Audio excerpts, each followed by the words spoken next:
How can you justify going on a business trip abroad when you don't even have a job? Why fabricate such stories? It's clearly not true. I genuinely have a job that requires me to go abroad while we're getting divorced. Then I can't be with someone who lies. With that, he stormed out of the room. He thinks I'm lazy and unemployed because I work from home. But I have a stable income and help with our expenses. Yet he refuses to see that. A few days after I got back from my work trip, I found papers saying we were getting divorced, already signed. I understand now. If he can't see things differently, maybe it's best we go our separate ways. So I signed the papers and headed to the state court. My name is Alexandra Robinson. I'm 29 years old. My husband's name is Tom, he's 30. We met in college and got married when I was 25. We were more like best friends than romantic partners, always honest with each other. That openness was good, but sometimes it led to unexpected outcomes. For me, it all changed when I talked about my dream with him. My dream is to run an online store selling imported goods. The idea came up during my part-time job at a boutique while I was in college. I've always loved foreign designs and was drawn to them, even during my part-time gig. After I graduated, I worked full-time at that boutique, but I couldn't shake my dream. I wanted to open my own shop and fill it with my favorite foreign goods, sharing them with customers. My parents and friends cheered me on, saying things like, "Good luck," and "You'll make it." Surely, Tom would understand my dream and support me. So, when Tom got home from work, I tried to casually bring up my dream. "Hey, Tom, you know I've been mentioning wanting to open my own shop, right? Well, about that." "Oh, not this again. You can't just do things on a whim. You should just give up." "Why would you say that? This isn't just a sudden idea. It's something I've been thinking about for a long time. Sometimes, things just aren't possible. Life isn't as easy as you think it is. You don't have to be so harsh. Why do you always shoot down my ideas right away?" I say, my voice rising unintentionally. My thoughts brushed aside, Tom gives me a cold look. "Fine, then tell me, what's your backup plan if this business of yours fails?" "Well, I don't expect it to be an instant success." "And what about your income in the meantime? The bills and living costs we share. Are you saying I have to handle it all now?" "Fine, do whatever you want," Tom says dismissively. "But if it doesn't work out and you regret it, don't come crying to me every time I talk about starting my own business." Tom gets irritated. The reason is simple, he worries about my income becoming unstable. I work at an import shop that's doing well, with lots of customers. Because of that, I earn a good amount, maybe even a bit more than Tom, who's an office worker. I've been covering more expenses like meals and rent because of this, but Tom can't handle the idea of my income going down. At first, he'd say things like, "Take your time and prepare well," but now he's just trying to discourage me. Still, I won't give up on my dream of owning my own shop, no matter how much Tom opposes it. I decided to prioritize chasing my dream, despite Tom's objections. I pushed forward, and at 26, I launched my own online boutique. At first, things were tough, just like Tom had warned. But over time, I tried different strategies. I made the most of being online, worked with well-known e-commerce platforms, used social media for promotion, and did everything I could. And thanks to all this effort, a year after starting my own business, I managed to secure a stable income. From there, I grew my customer base and expanded my product range. Now, my annual sales reached $300,000. Because Tom had been so against it, I never talked to him about my sales. I figured he wouldn't be interested anyway, and he never asked. But he always reminded me of the bills and living expenses. I just handed over the money he asked for without argument and tried to keep work-related talk neutral. Then, one day, I got a message in the DMS of my online shop. "I'm a regular customer of your shop," it said. "I was wondering, could you start selling furniture in addition to the international knickknacks?" Actually, many customers had asked me to add furniture to my shop's offerings. But selling furniture online is tricky. Compared to smaller items, furniture is more expensive, and factors like material matter a lot. Even though I had experience working at an import shop, selling furniture without seeing it first comes with risks. So, I decided to reach out to my old boss at the import shop to talk about it. "Hello, is this the manager?" I said. "I'd like to discuss something with you." As soon as Amara, the manager, recognized me, she sounded genuinely excited. "Alexandra. It's been a while.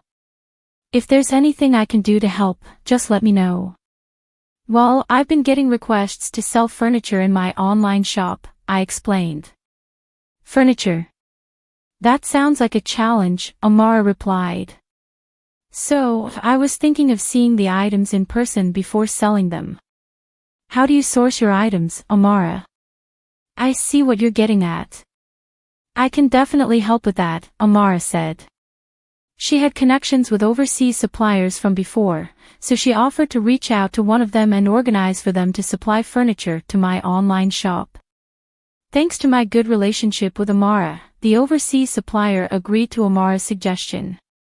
I decided I would travel abroad to find the furniture. But I couldn't just leave without telling my husband. So that night, I brought it up with him. "Tom, about the week after next, would it be okay if I was away for about a week?" "A week? Why do you need to be gone for so long?"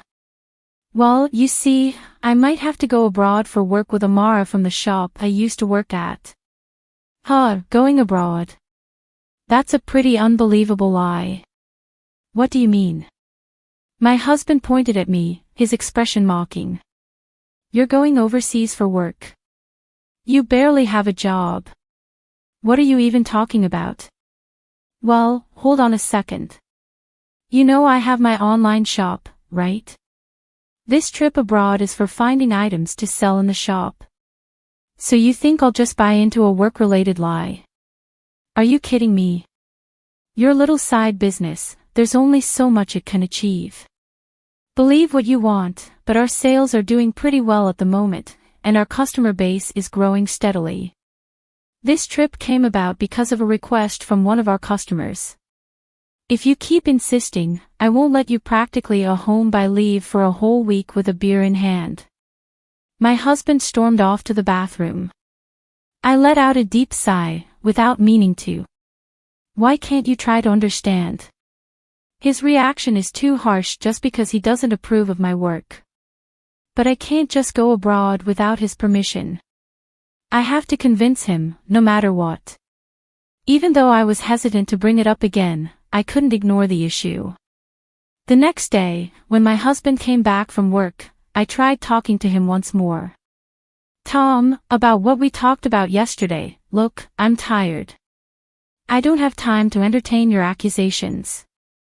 I'm just stating the facts. An unemployed person going on a business trip abroad. You're pretty good at spinning tales. I'm not lying. I really need to go abroad for work," I insisted, grabbing his arm to plead with him. But he looked down at me, mocking. "Oh really? Well, liars get divorced too." "Divorced? What are you saying? You know I can't stand liars, especially people like you who are always trying to show off." "I didn't mean, shut up.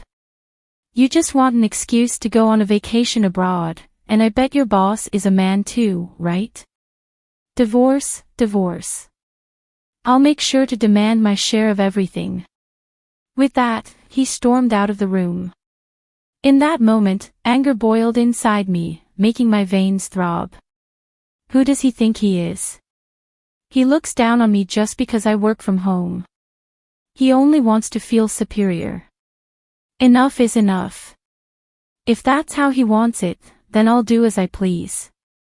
From then on, I stopped asking for his permission and went ahead with my business trip abroad as planned. 2 weeks later, I flew overseas with Magahi as scheduled. We went straight to our suppliers in the UK, where we checked out the furniture and accessories for my boutique. While abroad, I took advantage of the opportunity to do some sightseeing with Amara, enjoying some fulfilling days. But it wasn't all smooth sailing. My phone was bombarded with messages from Tom. You didn't actually go abroad, did you? Come back home now. I'll forgive you if you return today. Time's up. We're getting divorced, you worthless woman. Each message only annoyed me more, but I chose not to respond. I knew any reply from me would just make things worse. When I got back, if he's willing, we'll talk again. With that decision in mind, I enjoyed a carefree week abroad. When the business trip ended, I said goodbye to Amara at the airport and started my journey home. Facing Tom was uncomfortable, but I braced myself and walked through the front door. I'm home. The house was dark with no welcoming lights. As I made my way to the living room, I found laundry scattered on the floor and no space to walk. Dirty dishes and noodle containers were left in the sink. Amidst this mess, I noticed a piece of paper on the desk. What is this? It was a filed-up divorce paper. Beside it was a rough note that read, "To the cheating, jobless woman, I'm ending things with you since you never listen. Fill out the divorce papers immediately. If you want forgiveness, come to my parents' house, then I'll reconsider." Just reading the note, I could imagine Tom's smug face. He probably thinks if he wrote this, I'd rush to apologize. But I had no intention of doing so. I signed the divorce papers and went straight to the state court. The divorce was accepted without any issues. Then I went to the real estate agent and canceled the lease for our current apartment. Actually, this apartment was mine from when I was single. Tom moved in when we started living together because it was big enough. We talked about finding a bigger place when we had kids, but that's not happening now. After canceling the lease, I started packing immediately. The next day, I sent all my stuff back to my parents' house and arranged for Tom's things to be sent to his parents' house. All the while, he kept sending me messages with absurd demands. Stop being stubborn and come apologize now. You have it until the end of the week, got it, and so on. But I ignored them all. Once the apartment was empty, I went back to my parents' house. A week later, my phone had been ringing non-stop since morning. Even though I ignored it, it kept on ringing. Reluctantly, I decided to answer the call, hoping it would be the last. I pressed the answer button. "Hello," he started shouting right away. "What the hell do you think you're doing?" His loud voice caught me off guard, and I instinctively moved the phone away from my ear, deciding to record the conversation just in case. "What's the problem?" "There's nothing left to talk about. Don't play games with me. Why were all of my things delivered to my parents' house? I just got to the apartment and it's completely empty." "Oh, that. Well, I canceled the lease so I had to get rid of everything, right?" "What? Canceled? How dare you do something like that without consulting me?" "Without consulting you? The apartment was in my name. I have the right to make decisions about it, don't I?" At this point, I had nothing to lose. His words had no effect on me, and I responded in a challenging tone. "Tom, show your frustration. Stop messing around. I don't care about the lease. We were married, remember? I lived in that apartment too. You shouldn't have canceled it without talking to me." "Married? Yes, that's right. Even if you've been unfaithful, we're still married. But canceling the lease on our apartment without talking to your husband first? What's going on in your head? Do you think you can just do whatever you want, especially since you're not working? I can't forgive you for this. He kept shouting, not caring about how I felt at all. He's so angry he doesn't even care about me, I thought. I decided it was time to tell him the truth. Hate to break it to you, but you're getting all worked up about not forgiving me, yet we're not married anymore, okay? What? What do you mean? He exclaimed. I turned in divorce papers you forgot about. So now we're not married anymore. Why would I keep renting a place for someone I don't even know? Wait, are you kidding? You don't have a job. You'd be in trouble without my support. What? That's ridiculous. I never depended on you for anything. Caught off guard, Tom was speechless on the phone. I felt a rush of frustration and couldn't hold it in any longer. You've underestimated me all this time. I'm not the lazy person you think I am. I didn't cheat on you. I was traveling for work to take care of my clients. If you can't believe that, it's okay, but I won't forgive you. But wait, your online business. It's not easy to increase sales. I've been working hard for 3 years. You don't understand anything and won't even try. 3 years, just so you know. I've been making much more money than you. You've always looked down on me. I don't want a marriage like this. You can live your miserable life all you want, for all I care. After ending the call, I deleted Tom's contact and blocked all communication channels. It seemed he finally grasped the reality of my successful online store, likely hearing about it from mutual friends. Despite his attempts to reach out, I had no intention of reconnecting. Tom visited my parents' house once, but my dad turned him away at the door. His own parents had learned of his mistreatment towards me and kicked him out. Now, he's renting an apartment near his job, leading a solitary existence.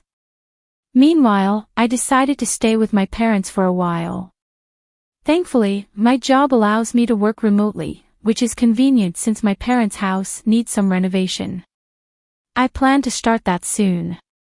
With my online store thriving, I'm not worried about anything else. I have the freedom to travel whenever necessary. Despite the divorce, I have no regrets about pursuing my dreams. I'll continue to work hard and repay those who supported me.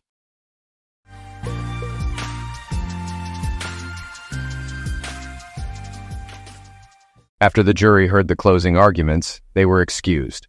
Since it was 4 p.m., the judge sent them back to their hotel, where they were sequestered for the 2-week trial that followed a nearly year-long investigation. The defendant returned to the Tarrant County Correctional Center in Fort Worth. Nothing more would happen until Monday, when the jury reconvened.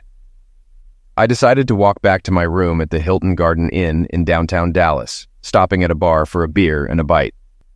I had just finished my burger and was halfway through my beer when I heard a woman behind me. "Hey, cowboy, buy a girl a drink?" she asked. I turned around and recognized her. "Ashley? Ashley Marks? Is that really you?" I asked. "Yes, it's me," she said with a smile. I invited her to sit and called the waitress. "How long has it been? 16, 17 years?" I asked. 17 years, she replied. Ashley was one of my best friends in high school, along with Steve Jenkins and Jolene Carter. We were known as the Four Musketeers until her dad got a job in Austin during our senior year. I hadn't seen or heard from her since. "I've been good," she said. "Went to the University of Texas, graduated, got married, got divorced, and now work as a reporter for the Austin Statesman." "Wow, what happened?" I asked. She shrugged. "I was married, but he wasn't. After catching him cheating 3 times, I kicked him out. I think he ended up running a McDonald's in Beaumont." "I'm sorry to hear that," I said. "So what brings you to Dallas?" "I've been covering the Jenkins trial. I saw you testify. I feel sorry for Jolene. She didn't deserve to die like that." I stayed silent, thinking how Jolene didn't deserve to die, though I would have preferred a harsher fate for her. That possibility was taken away by the man I once considered my best friend. "So how are you, Bill Jennings?" she asked. "Considering the last 16 years of my life have been a sham, I'm okay," I said. "At least you have kids," she said. "Yeah, they're mine legally," I replied. You may not be their biological father, but you're their dad in every way that matters, she said. You're probably right, but it doesn't make me feel better. Look, I have a confession, she began. I wondered what she was about to say. Every reporter wants your story. I want to tell it if you'll let me. I understand if you have trust issues, but no one knows you like I do. We can sign a contract. You give me exclusive rights and I protect you. My editor approved it. I won't publish anything without your approval. I realized she was right. Reporters from all major outlets were contacting me. It was overwhelming. Something told me I could trust her. Okay, Ashley, you have a deal. How do we do this? Here, my hotel, or yours? What do you mean? She asked. I've wanted to visit the old homestead. It's only a couple of hours away by car. We have the weekend off since the jury doesn't start deliberating until Monday. Let's drive back, and you can show me where it all happened. You can tell me the details on the way, and I'll talk to your kids and parents if that's okay. I thought it would be a nice break from the trial, and a chance to show Ashley the neighborhood, and maybe repair our relationship. Sounds good, I said. Where are you staying? At the Hilton around the corner. You? Same place. Want to grab a few things before we go? She nodded, and we agreed to meet at my truck in the parking lot. You can't miss it, I told her. It's a big blue cab, still the same bill with the biggest truck. Give me about half an hour to change and grab some things. We hit the road, and by the time we got onto Highway 20 towards Abilene, the sun had set. I was relieved since I disliked driving in the sun. Ashley had changed into a professional outfit, a denim skirt, and a white blouse, looking as beautiful as she did in high school. I couldn't help but notice her legs. She smiled. I know what you're thinking, cowboy. Really? I asked. You're wondering why you didn't sleep with me instead of Jolene, she said. I laughed. Is that your reporter's instinct? No, it's the way you look at my legs, just like in high school, she said. Legs like that are hard to forget, I told her. She smiled and took out a tape recorder. So, is there a Mr. Right in Austin? I asked. No. Since my divorce, I focused on work. I've had trust issues with men and haven't met anyone I want to spend time with, she replied. Sorry to hear that, I said. She laughed. Somehow I doubt it. Damn those reporter instincts. Shall we start this interview? I said. Sure, she said, placing the recorder on the dashboard. You don't mind if I write this down, do you? She asked. Not at all, I said. I want you to get it right. I took a sip of coffee and began. As you know, Steve, Jolene and I were close in high school. After you left, it was mostly just the three of us. I proposed to Jolene after graduation, and she said yes. Steve and I joined the Marines and went to boot camp together. After training, we split up. He went into infantry, and I went into computer electronics. He ended up at Camp Pendleton, and I went to Quantico. A month later, Steve injured his knee and got a medical leave. You'll notice he still has a limp. Couldn't he have gotten a desk job? Ashley asked. No. Everyone in the Corps has to be combat ready. Steve's father pulled strings to get him into the county, I explained. His father was a county commissioner, right? Ashley asked. I nodded. Yes, that's how Steve got elected. I graduated, came home, and got married. Steve was my best man. Later, I found out he was also Jolene's best man, if you know what I mean. That cow, Ashley said. 9 months after we married, Brian was born. A year later, I was sent to Okinawa for a year. Jolene and Brian stayed in my inherited house. After that tour, we moved to Camp Lejeune, where Jessica was born. Jolene had a tough pregnancy and insisted I get a vasectomy. She said it could be reversed if we wanted more kids. Looking back, it's clear Steve's traits are in the kids, I said. Didn't you notice when they were born? She asked. It's a fair question, I said. Steve and I look similar. Same hair, eyes, even earlobes. The kids looked like me when they were little and had their mother's eyes and nose. It wasn't until they were older that I noticed the resemblance to Steve. You'll see the baby pictures when we get to my house. I finished my service and we all came home. I worked at my dad's computer store and traveled a lot for business. Did it bother Jolene? Ashley asked. No, she liked it. It gave her time to bring Steve into our home and bedroom, which I found out much later, I said. You mean she actually slept with Steve in your bed? Asked Ashley. Yeah, all the time, I replied. That's why I burned the bed and mattress after she was shot. I don't blame you, Ashley said. I also burned the couch and chair Steve used. Jolene's wedding dress went up in flames too, I added. So Steve was a regular guest at your house? Ashley asked. Yes, he even had his own chair. I didn't mind at the time since I thought he was a friend. He'd come over after church on Sundays. We'd watch the game, and he'd fall asleep in that chair. The kids called him Uncle Steve, mostly because Jolene insisted. It annoyed me, but now I know why, I said. Want to warm up my coffee? I asked. Ready for a pit stop? Ashley turned off the recorder. Sure, I could use a smoke break. I nodded and took the next exit. After our break, we were back on the highway. Ashley set her recorder on the dashboard. So you had no idea Jolene was cheating with Steve? She asked. No, I was clueless. She never disrespected me, at least not to my face. There was never a hint of it when I was home. They were careful, I said. When did you find out? She asked. About a year ago. I was in Los Angeles for a month-long training. Jolene and the kids emailed and called me daily. One weekend, Brian sent a picture from a fishing trip with Jolene and Steve. Look at this, I said, showing Ashley the photo on my phone. It showed Brian with a large fish, Steve next to him, and Jolene on the other side with her hand on Steve's shoulder. What do you see? I asked. They look so much alike, even the dimples, she said. Exactly. And look at Jolene's hand. What stands out? I asked. Ashley enlarged the image. No rings, she said. Right. Guess where they were? I led her to another photo album. Check this out, I said. Her eyes widened. Is that what I think it is? She asked. Yes, my wedding ring and my great-grandmother's ring. And guess whose cigarette butts are in that ashtray? I said. Steve's, she guessed. Yep, and the ashtray was on my nightstand, meaning Steve was in our bed, I said. Ashley started to cry. How could she do that to you? And Jessica sent this? Yeah, she helped my mom clean the house and saw the rings. She took a picture and sent it to me. She was very upset, I said. I can imagine, Ashley said. Did she tell Jolene?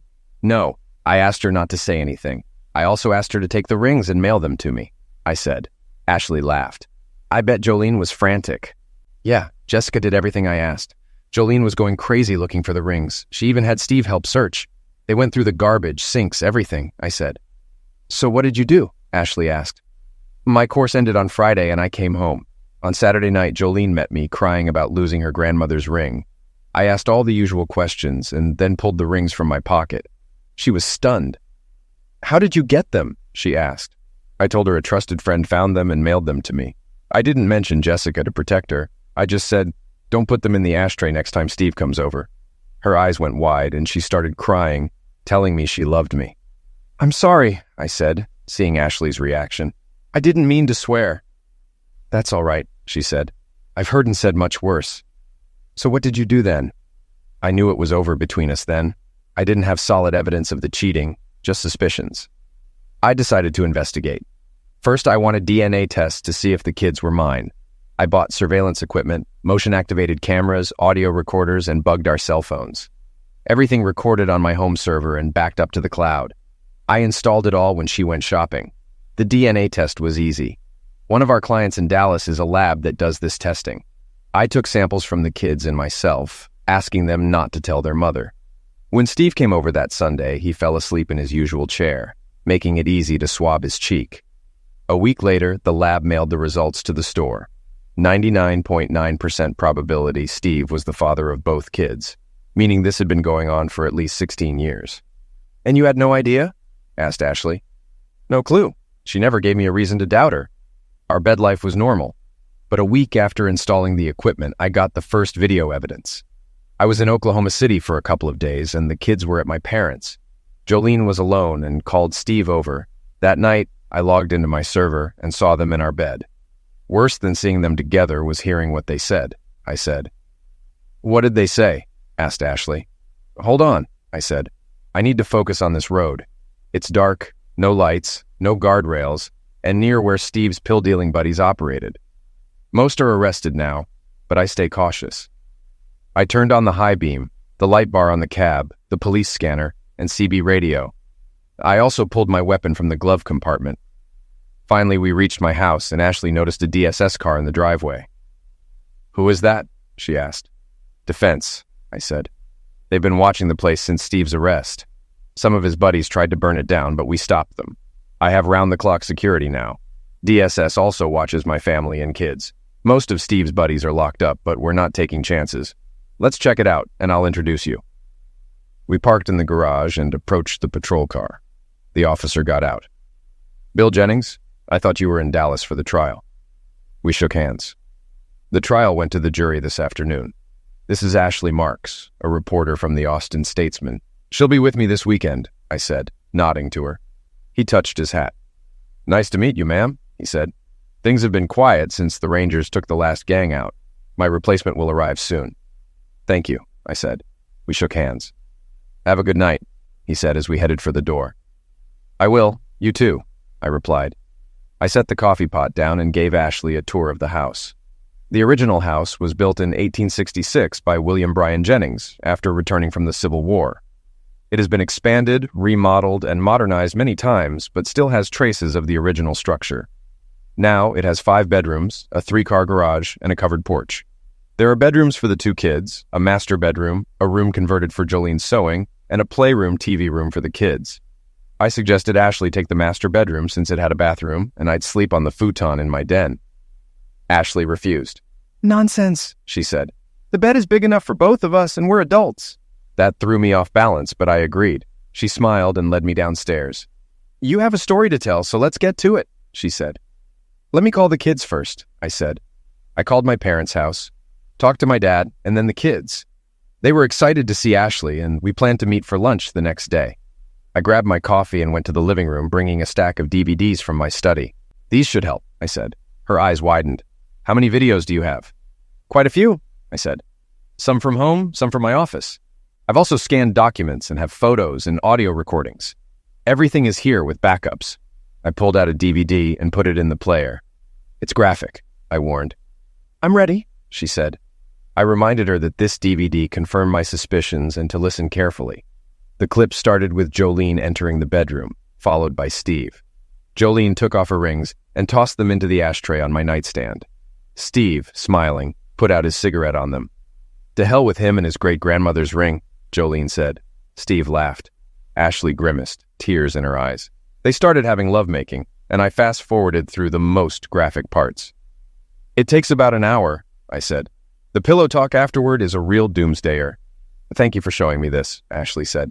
It's one thing to hear about cheating, but another to see it. They lay on their backs, smoking. Jolene turned to Steve. I'm pregnant again, baby. Looks like you're going to be a daddy, she said. Steve frowned. Damn it! Didn't you take your pills? He asked. Yeah, but I might have missed a day or two. Why can't you use a contraceptive? I hate them, he said. You know the rules. No rubbers. I can't have another feticide, Steve, she said. I've had 3, and the last one almost eliminated me. Besides, Bill had a vasectomy after Jessica was born. It was your idea. What do you want to do? Steve asked. I want to marry you and go away, she said. Bill's figured us out anyway. I'm not the marrying kind. Bill works and pays, and I get paid, he said. Don't worry about him. He's so stupid we could do it in front of him, and he wouldn't notice. Why don't you do to him what you do to other guys? She said. Those guys were illegals. No one misses them. Eliminating a respected member of society is different. Maybe you can arrange an accident, Jolene suggested. People die driving down Indian Trail all the time. We might do something, but not yet. Maybe we can find something to incapacitate him gradually, like poison. Let's plan this carefully. Maybe after the kids are out of the house, you can get his insurance and part of his business. For now, go to the new clinic in Abilene. They'll take better care of you. I'll keep an eye on Bill. If he does something stupid like go to a lawyer, I'll handle it, okay? Jolene nodded. Okay, baby, I'll do it. You're the man, she said, kissing him. Now let's get on with it, she said, and they started again. I stopped the video. Ashley shook her head, tears streaming down her face. I hate her, and you lived with her for 17 years. Please tell me you went to a lawyer after that. I did. Let me tell you about it, I began. I had made an appointment with Alan Jackson, our family lawyer. I showed him the DNA report and the video of Jolene and Steve. Alan explained that although Texas is a community property state, infidelity can affect the division of property and alimony. However, he warned me about Steve. Bill, Steve runs this county. He owns the sheriff's department and every judge. You have to file in the county where you've lived for 90 days. I don't think any judge here will hear your case. Plus, Jolene's pregnancy could delay the process. Texas courts won't finalize a divorce until the baby is born, regardless of who the father is. Steve also told me to inform him of any divorce attempts. Are you saying Steve ordered you to break attorney-client privilege? I asked. Alan nodded. I'm afraid so, Bill. I don't want to end up in a shallow grave on Indian Trail. I'm sorry, but I have no choice. I guess I don't have a choice either. You're fired. I need all our files now, I said. I anticipated that. The files are ready, he said, pointing to 2 boxes by the door. He handed me a note. Thanks, he said, realizing I gave him an out. I'm sorry, Bill. Can't you stay with Jolene for the kids? Could you be betrayed for 17 years? I asked. I don't think so, he admitted. Let me help you with the files. We walked to my truck. Call the people on that list. The authorities are very interested in Steve's actions. Steve is keeping tabs on you again. I'm sorry. Maybe we can work things out after this is over. I shook his hand. Thank you, Alan. We'll be in touch. I returned to my office, thinking over Alan's words. I wasn't worried about firing him because my father would support my decision. I was more concerned about Steve. I called the numbers Alan gave me and made appointments with a high-ranking family law attorney, a state's attorney, and a senior Texas Ranger officer, all in Dallas. I told my dad I fired Alan, and he was fine with it. Why did you do that? My father asked. I explained what Alan had told me and showed him the DNA and video evidence. His tone changed. Oh, crap, he said. I suspected Steve was trouble, but not this bad. Get the kids out of the house. There's no telling what they'll do. I agreed, but wondered what excuse to use. My father had a plan. When are your appointments in Dallas? He asked. Tomorrow, I replied. Tell Jolene you're going to Phoenix for a survey and might be gone for a few days. I'll come home with you and have the kids packed to stay with us. Hopefully that will keep them safe, he said. Are you going to tell the kids? I have to, Dad. They deserve to know the truth. I won't badmouth their mom, but they need to know. Okay, son, your mom and I will support you, he said. I called Brian and explained that he and Jessica would be staying with their grandparents starting today. What's going on, Dad? He asked. I'll tell you later. Just make sure you and your sister are home right after school. Grandpa will pick you up. Okay, Dad, love you. Love you too, son. A few minutes later, my secretary called. Bill, Steve Jenkins is here to see you. I pulled my weapon out, placed it on the desk, turned on the VCR to record the meeting, and told my father Steve was here. Steve walked in like he owned the place and immediately saw the pistol. Not a bad piece. Didn't know computer geeks use weapons, he said. What do you want, Steve? I asked. Straight to the point. I know you saw Alan Jackson today. So what? I asked. If you're thinking of divorcing Jolene, forget it. I won't let you drag me through court. Why, Steve? I thought we were friends. How long has this been going on? Since prom night. Jolene and I started then and kept it up whenever you were away. Even on your wedding day, I was with her, he said. You were my best man, I said, and hers. 9 months later, Brian was born. When you went to Okinawa, we were together almost every night. Jolene had infanticide 6 months later. It was my idea for her to make you get a vasectomy. We didn't want her to have your kids. We've been doing this for years, using your insurance for feticides. You couldn't just leave it alone. Now that you know, I'll come by anytime I want. You'll do as I say, or I'll make sure something happens to the kids. You fool, I said. If you touch my kids, I'll put you down like a dog. Remember who's in charge. I own this county, the sheriff's department, and the judges. I own you. Play along and you'll be all right. Step out of line and it's over for you and the kids. Would you hurt your own children? I've grown up. You better grow up too. See you around, Steve said and left. I stopped the tape, burned it to a DVD, sent copies to my dad and my contacts in Dallas, and called my father. Dad, check your mail. We need to move now. Steve just threatened me and the kids. Okay, my father said. I'll make the call. Call Brian to pick up Jess and come to my house. Let the school know. I'll meet you at the house. It's time to evict your wife. I agreed and called the school, explaining that neither my wife nor Steve Jenkins should pick up the children or even be in the building, as it was a matter of life and end of life. I also informed them that the children needed to leave immediately. I called Brian and told him to pick up Jess and go directly to his grandfather's house. No questions asked. I'll explain everything later. Do not contact your mother or Steve. It's crucial. Do you understand? Yeah, Dad, I got it. What's going on? He asked. No time to explain now? Just do as I say, okay? Okay, Dad, he said. I grabbed my weapon and the DVD, left the office, and got in my truck. I knew my dad would be on his way, so I didn't wait. 15 minutes later, I arrived at home. Jolene's car was there, but Steve's truck wasn't. I entered the house, hand on my holstered pistol. Jolene was coming down the stairs. Bill, you're home early, she said. Did something happen? Is Steve here? I asked. Why would Steve be here? She replied.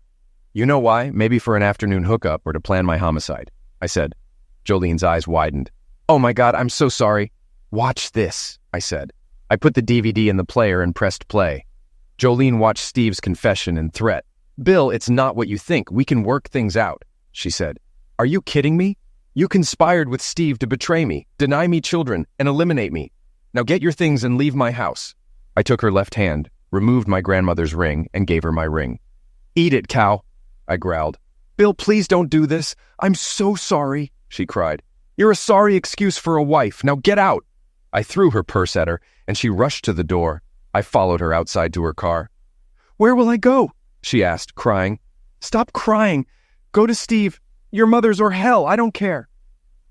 Just then, 2 cars pulled into the driveway, my dad's truck and Steve's.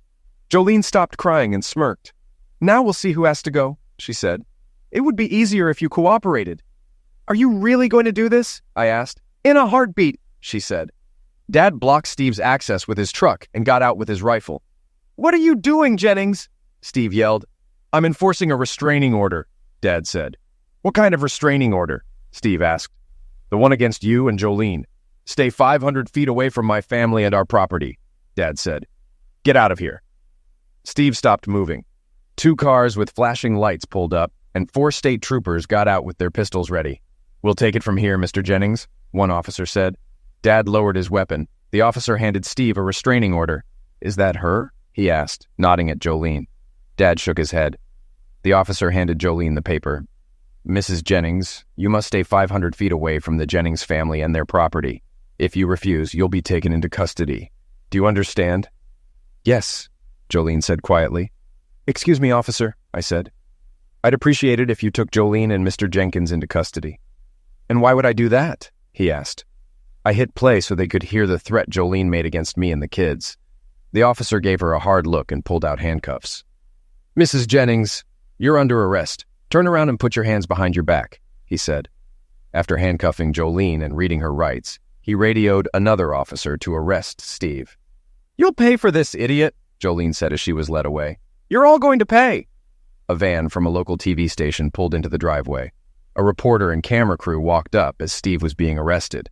The reporter caught Steve's arrest on camera. "Do you know who I am?" Steve yelled. "Yeah, I know, and I don't care. You're under arrest," the officer replied. "I'll get your badge for this," Steve shouted, red-faced. I realized I should have mentioned their plot to eliminate me, but I didn't have the evidence with me. The news van moved so the patrol cars could leave. The reporter approached me, followed by my father. "Mr. Jennings, why was Commissioner Jenkins arrested?" she asked. "Making end-of-life threats is a crime, even for popular politicians like Steve and his married girlfriend. Now I have to take care of my kids." My father joined me as we walked away, leaving the reporter in shock. Steve's reputation took a major hit. My next stop was my parents' house, where I explained everything to my family. I hated telling my children that Uncle Steve was their biological father, but they needed to know the truth. At first, they didn't want to believe it, but the DNA test results proved it. "I don't care what that paper says," Jessica said. "You're my father, and you always will be." "I agree," Brian said. I was proud of them. We hugged and shed a few tears. After saying goodbye, I went back to my house, packed for a few days, and headed to Dallas. "And that's when you found out how bad it really was?" Ashley interrupted. "Yeah," I said, resuming my story after a sip of coffee. The next day I met with Dave Brooks, a Dallas attorney known for his courtroom prowess. He had arranged a meeting with all 3 men I had contacted. I was surprised to see them all there when I arrived. "Sorry to spring this on you, Mr. Jennings," Dave said. "But after that last video, we thought it best to meet together." I accepted his apology, and he introduced me to the others. John Hancock, a prosecutor from the state's attorney's office, took charge. "Mr. Jennings, I'm sorry for what you've been through. We have a lot of evidence against Steve Jenkins, including pills, weapon running, human trafficking, and 6 homicides. Your wife is involved too, especially in prostitution. The threats against you forced us to act quickly," he said. Don Jacobs, a Texas Rangers captain, explained the sheriff's department was compromised and replaced temporarily by Rangers and DSS officers. He stressed the urgency of the situation. "As for your divorce," Dave said, "I'll push for an annulment due to your wife's criminal activity and deception. If not, we'll file for infidelity and mental cruelty. Based on your evidence, I believe you'll get all your assets and custody of your children if you want." We discussed strategy for another hour.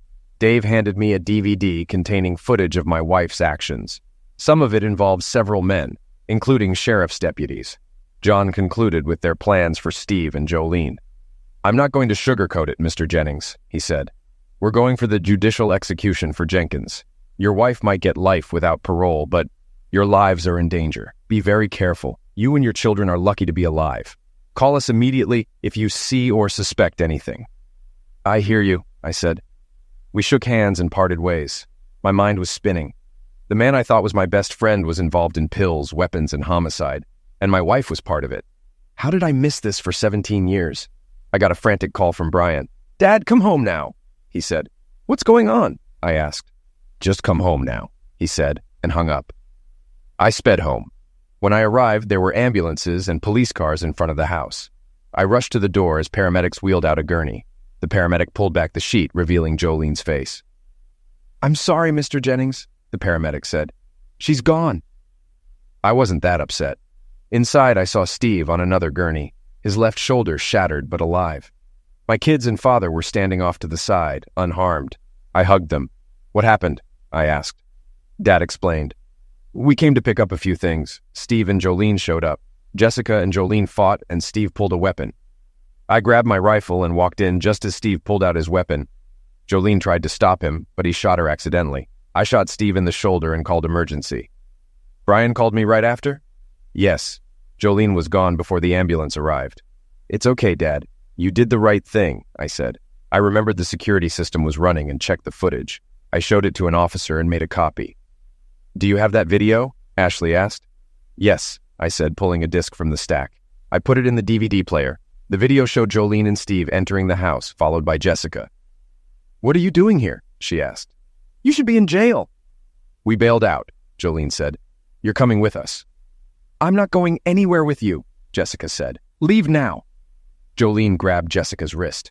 "You're coming with us," Jolene insisted. Jessica pulled away. "No way, I hate you," she yelled. Jolene slapped her. "Yes, you are. I have a room for you in Abilene." Jessica hit her mother back. "That's not happening," she said. Jolene grabbed her hands. "You're going to be our new star," Jolene said. Steve grinned. "The boys will like you," he said. Jessica realized what they intended and struggled harder, breaking free. "I'm not going, and you can't make me. Get away from me," she said. Steve pulled a weapon. "It's over for you and your brother," he said. Jolene tried to reason with him, and Jessica screamed for her grandfather. "Wait, Steve. We agreed not to do it here. Let's take them to the Indian Trail. You know the place," she said. Steve shook his head.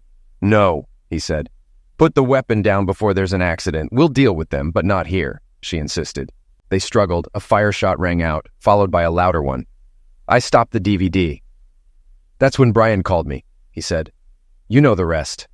Ashley wiped her tears as I stood up. "I'm done for the day," I said. "I'm going out back for a smoke, then to the cafeteria." Ashley followed. "I'll join you," she said. We took our coffee and walked to the back porch in silence. After a while, Ashley spoke. "I forgot how dark and quiet it is here. I'm used to the city." She looked at me. "Bill, you need to deal with this before it destroys you." "Easier said than done," I replied. "How do you accept that the woman you loved lied to you for years? My kids aren't even mine." "I understand a bit," she said. "My husband was a serial cheater, but not everyone is like that." "Yeah, I know," I said quietly. Ashley hugged me. "I'm here for you, Bill. Always," she said. "Thank you," I said. "I often wish we had met in high school." "I feel the same. Maybe if my dad hadn't transferred to Austin, we would have. I was even jealous of Jolene back then." "Really?" I asked. "But you were with Steve." "Only because you and Jolene were together. I had doubts about Steve. He told me he wasn't the type to get attached." "Well, no point crying over it now," I said. "If we had gotten together, you wouldn't be a reporter in the big city." "True, but sometimes I wish I could give it all up for a good man," she said, looking at me. "I believe you would," I said. After a while, we went back inside. I lay down on the couch, still concerned about Steve's friends despite the DSS officer outside. Ashley understood. "Don't make a habit of it, cowboy," she said, smiling. I fell asleep and woke to the smell of bacon. "Rise and shine," Ashley said, standing over me in a long t-shirt. "Breakfast is ready." I went to the kitchen table amazed at the spread: pancakes, bacon, sausage, grits, toast, eggs, cookies, and gravy. She even remembered peanut butter for the pancakes. A guy could get used to this, I said. Ashley brought fresh coffee. Hope you like it. It's been a while since I made breakfast for a man. It smells great. You'll get my mom's approval, I said. Didn't you cook like this for your husband? Foreman, my ex, preferred fast food. Dig in, cowboy. We have a lot to do today, she said. So, what's on the agenda? I asked, savoring the meal. First, I'd like to see your family. Then visit Jolene's mother for insight into her. If there's time, stop by the cemetery. And we'll need to go shopping. You're almost out of everything, she said. I devoured the food, stopping to sip coffee and praise her cooking. Jolene hadn't made breakfast like this in years. I felt like I'd died and gone to heaven. I hugged and kissed Ashley, thanking her. That was amazing. I guess I better get ready.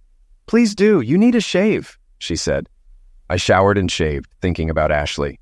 In less than 24 hours, I found myself falling for her just like in high school. Could it be that Ashley and I were meant to be? For the first time in months, I felt content. Ashley, now dressed in jeans and a t-shirt, grabbed her laptop bag and purse, ready to go. We arrived at my parents' house, greeted by the kids running out as soon as I pulled up. I introduced everyone to Ashley and we went inside. Ashley explained her plan and asked to talk to everyone one-on-one. We all agreed. Mom went to the kitchen to make dinner, and Dad took me into the living room. Ashley started with Jessica and then spoke with Brian. Dad and I waited, chatting about hunting, fishing, and soccer, avoiding topics related to Jolene and Steve. A couple of hours later, Ashley asked to speak with my dad. I took the kids outside to play soccer. After about an hour, she finished with both parents and joined us outside until lunch was ready. The kids bonded with Ashley, and she enjoyed spending time with us. We played soccer until Mom called us for lunch. I felt like I had a happy family again. After lunch, we said our goodbyes. Jessica hugged me before I left. Daddy, if you don't ask her to marry you, I'll kick your back, she whispered. I promised to think about it. How did the interviews go? I asked Ashley as we left. They went well, she said. I know you have trust issues, so let me explain. I interviewed everyone privately to get independent confirmation. It's not that I don't believe you, but I wanted them to speak freely. I appreciated her explanation. I understand, Ashley. You're being professional. Did you learn anything new? Yes. Jessica said Steve has been making advances toward her for a while. That son of a cow, I said. Your family loves you very much. They had suspicions about Jolene but didn't want to interfere. If they had known specifics, they would have spoken up, she said. What else did you find out? I asked. I experienced what it's like to be part of a close-knit family, and I loved it. Thank you for including me, she said. The kids and I had a great time too. You made a big impression on them, I said. We arrived at Jolene's mother, Myrna's apartment. Do you want to interview her privately too? I asked. No, I think you and she should talk, she said. Myrna opened the door and invited us in. She moved slowly due to health issues and depression. Her husband had died in a mysterious accident years ago, and Jolene's end of life left her alone. How are you feeling? I asked, hugging her. I'm fine, Bill. Thanks for asking, she said. She hugged Ashley. Ashley Marks, you're as beautiful now as in high school. Thank you for coming to see me. Ashley smiled as Myrna motioned for us to sit. What brings you here? She asked. I explained what Ashley was doing, and Myrna nodded approvingly. So what can I tell you? She asked. Mrs. Carter, I'm curious. Jolene and Steve's affair continued throughout her marriage. You must have known. Why didn't you say anything to Bill? Ashley asked. Myrna looked embarrassed. Yes, I knew, she said. I'm sorry, Bill. I should have told you. You didn't deserve this. How long have you known? I asked. Since the beginning, she said. During your year in Okinawa, Steve practically lived with Jolene. They were careful when your family was around. I told her it was a mistake, but she didn't listen. If Jolene wanted to be with Steve so badly, why did she marry me? I would have let her go if she had just said so, I said. She was confused, Bill. She loved you both in different ways. To her, you were stable and dependable. Steve was wild and adventurous. You were a support for her, and he was excitement, Myrna explained. I'm sorry, Myrna. Jolene had lovemaking with Steve on our wedding day, had 2 children with him, and plotted to eliminate us. These aren't the actions of a loving wife, I said. I know it's hard to believe, Bill, Myrna said, but she did love you, At least at first. That's what she told me. What changed her so much? Ashley asked. People change over time, Ashley, Myrna said. Steve latched onto Jolene and began to control her. I warned her once, but she said I'd regret it if I told Bill. Myrna looked at me. That's why I stopped visiting the kids, Bill. I couldn't face you knowing what she was doing. Sometimes they scare me. Did you know about her feticides? Ashley asked. Myrna nodded. Yes, Jolene told me. I warned her she'd get caught, but she shrugged it off, saying it was her choice, not Bill's. I suggested she divorce Bill, but she laughed and said she'd inherit everything soon anyway. How long ago was that? Ashley asked. About 1.5 years, Myrna said. I wanted to say something, Bill, but I was scared. Steve is terrifying. Myrna, did your husband know about this? I asked. I think so, she said. They were talking just before his accident. Myrna's husband was known as an excellent mechanic, yet his brake line mysteriously failed. It's all in the past now, isn't it? Myrna said. By the way, I don't blame you for not attending the memorial. I was hoping some of her friends would come, but it was just me and the priest, she added, wiping a tear. Thank you for paying for the cremation, Bill. I noticed you had her cremated in her wedding dress. You cremated her in her wedding dress? Ashley asked. I told you I burned her dress. I made sure she wore it and the wedding ring I gave her. It felt appropriate. Did you cremate the wedding ring too? Ashley asked. Yes, but not the engagement ring, I nodded. Thank you for making sure I got Jolene's IRA. It helped a lot, Myrna said. Jolene had an IRA? Ashley asked. Yes, when she was shot, it had $350,000. She also had $200,000 in a savings account I didn't know about. I put it in a trust for the kids' college, I said. Interesting, Ashley said, taking notes. She turned to Myrna. Is there anything else you can add? No, I think you know everything now, Myrna said. I'm sorry about how things turned out, Bill. I put my arm around her. It's okay, Myrna. Feel free to visit the kids anytime. They'd love to see you. She thanked me, hugged Ashley, and said goodbye. Don't be strangers, okay? We promised to stay in touch, and left. You cremated her in her wedding dress and ring? Ashley asked as we got into the truck. It felt right at the time, I said. Ashley took notes as we drove to the cemetery. We reached the columbarium where Jolene's ashes were kept. The granite plaque read, Jolene Carter with her birth and end-of-life years. Nothing more. At least you treated her remains with dignity, Ashley said. Mostly for Myrna's sake. If it were up to me, I'd flush her ashes down the toilet. Interesting you used her maiden name, she added. She didn't value our family and life, so I didn't burden her with our name and end of life. They wanted me to write loving wife and mother on the plaque. I figured cheating strumpet or lying cow wouldn't fly, so I kept it simple. Ashley took her pictures and then placed her hand on my chest. There's still a lot of anger in you, isn't there? Tell me, Bill, did you ever mourn her? The truth was no. I hadn't shed a tear since she was shot. Her lies, cheating, and threats against the kids destroyed my feelings for her. Part of me was ashamed, and it brought tears to my eyes. Damn it, I didn't want to cry in front of Ashley. I turned away, but she made me face her. You need to get it out of your head, Bill, before it eats you up, Ashley said. Let it go, and you can move on. What kind of life is this, Ashley? I asked. Everything I thought I had was a lie. Tears rolled down my cheeks. Ashley hugged me tightly, kissing my face occasionally. That's what happened? I sobbed uncontrollably. Ashley held me until I calmed down. I wiped a tear from her cheek. She was my friend too. Remember the four of us? You, me, Steve, Jolene, the four musketeers. I loved her like a sister. I hate what she became, but I loved her anyway. You did too. You married her, raised 2 kids with her. That must mean something. You're probably right, I said. Damn right, cowboy. I'm here for you, Bill, as long as you need or want me. I get it, I told her. She smiled and patted my chest. We need to get to the store. What do you want to do about dinner? How about a trip to Charlie's for steak and a band tonight? I asked. You're asking me out in front of your wife's ashes? She smiled, kissed me, and looked at Jolene's marker. Bye, Jolene. Your husband is asking me out, she said. I whispered, bye, honey, to the marker and returned to the truck. Are you okay? She asked. Yeah, I said, starting the pickup. Let's get ready for tonight. We stopped by the farmer's market, bought groceries, and headed home. It finally felt like home with Ashley. I showered, shaved, and dressed, waiting for Ashley to finish getting ready. She came down in a denim skirt, white blouse, and cowboy boots. She looked stunning. I offered her my arm and we left. Charlie's restaurant was known for great steaks. After dinner, we had a beer and watched couples dance. "Do you want to dance?" I asked. "Of course," Ashley said. We danced the night away, two-step, waltzes, slow dances, even line dancing. During a slow dance, Ashley kissed me deeply. "I love you, Bill Jennings," she whispered. "Always have and always will." "I love you too, Ashley Marks," I said. She licked her lips nervously. "Take me home and make love to me, cowboy," she said, "or I'll pounce on you right here."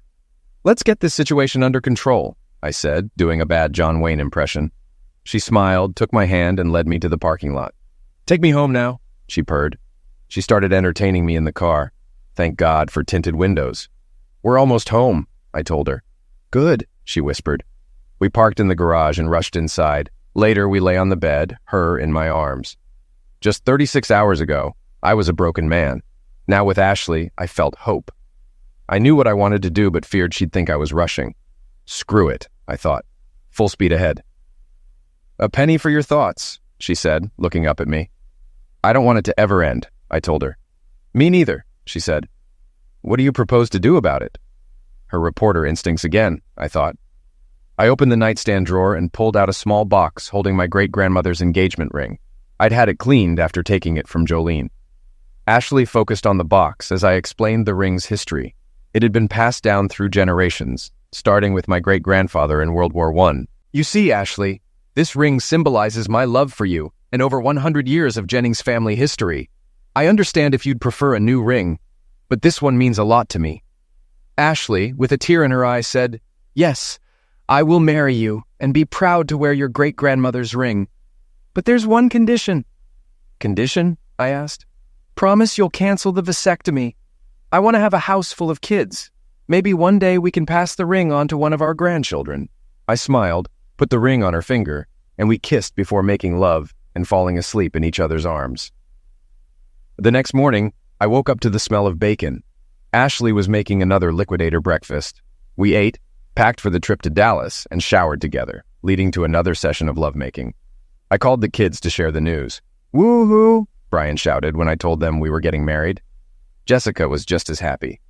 "Good for you, Daddy," she said. "You've got a real winner." "Congratulations," my dad said. "Welcome to the family, Ashley." "Thank you, Mr. Jennings," she said. "Call me Dad," he laughed. "Okay, Dad," Ashley said. "I'm so excited for you two," my mom said. "Have you set a date?" "Not yet," Ashley said. "I have things to finish in Austin first, but it will be soon.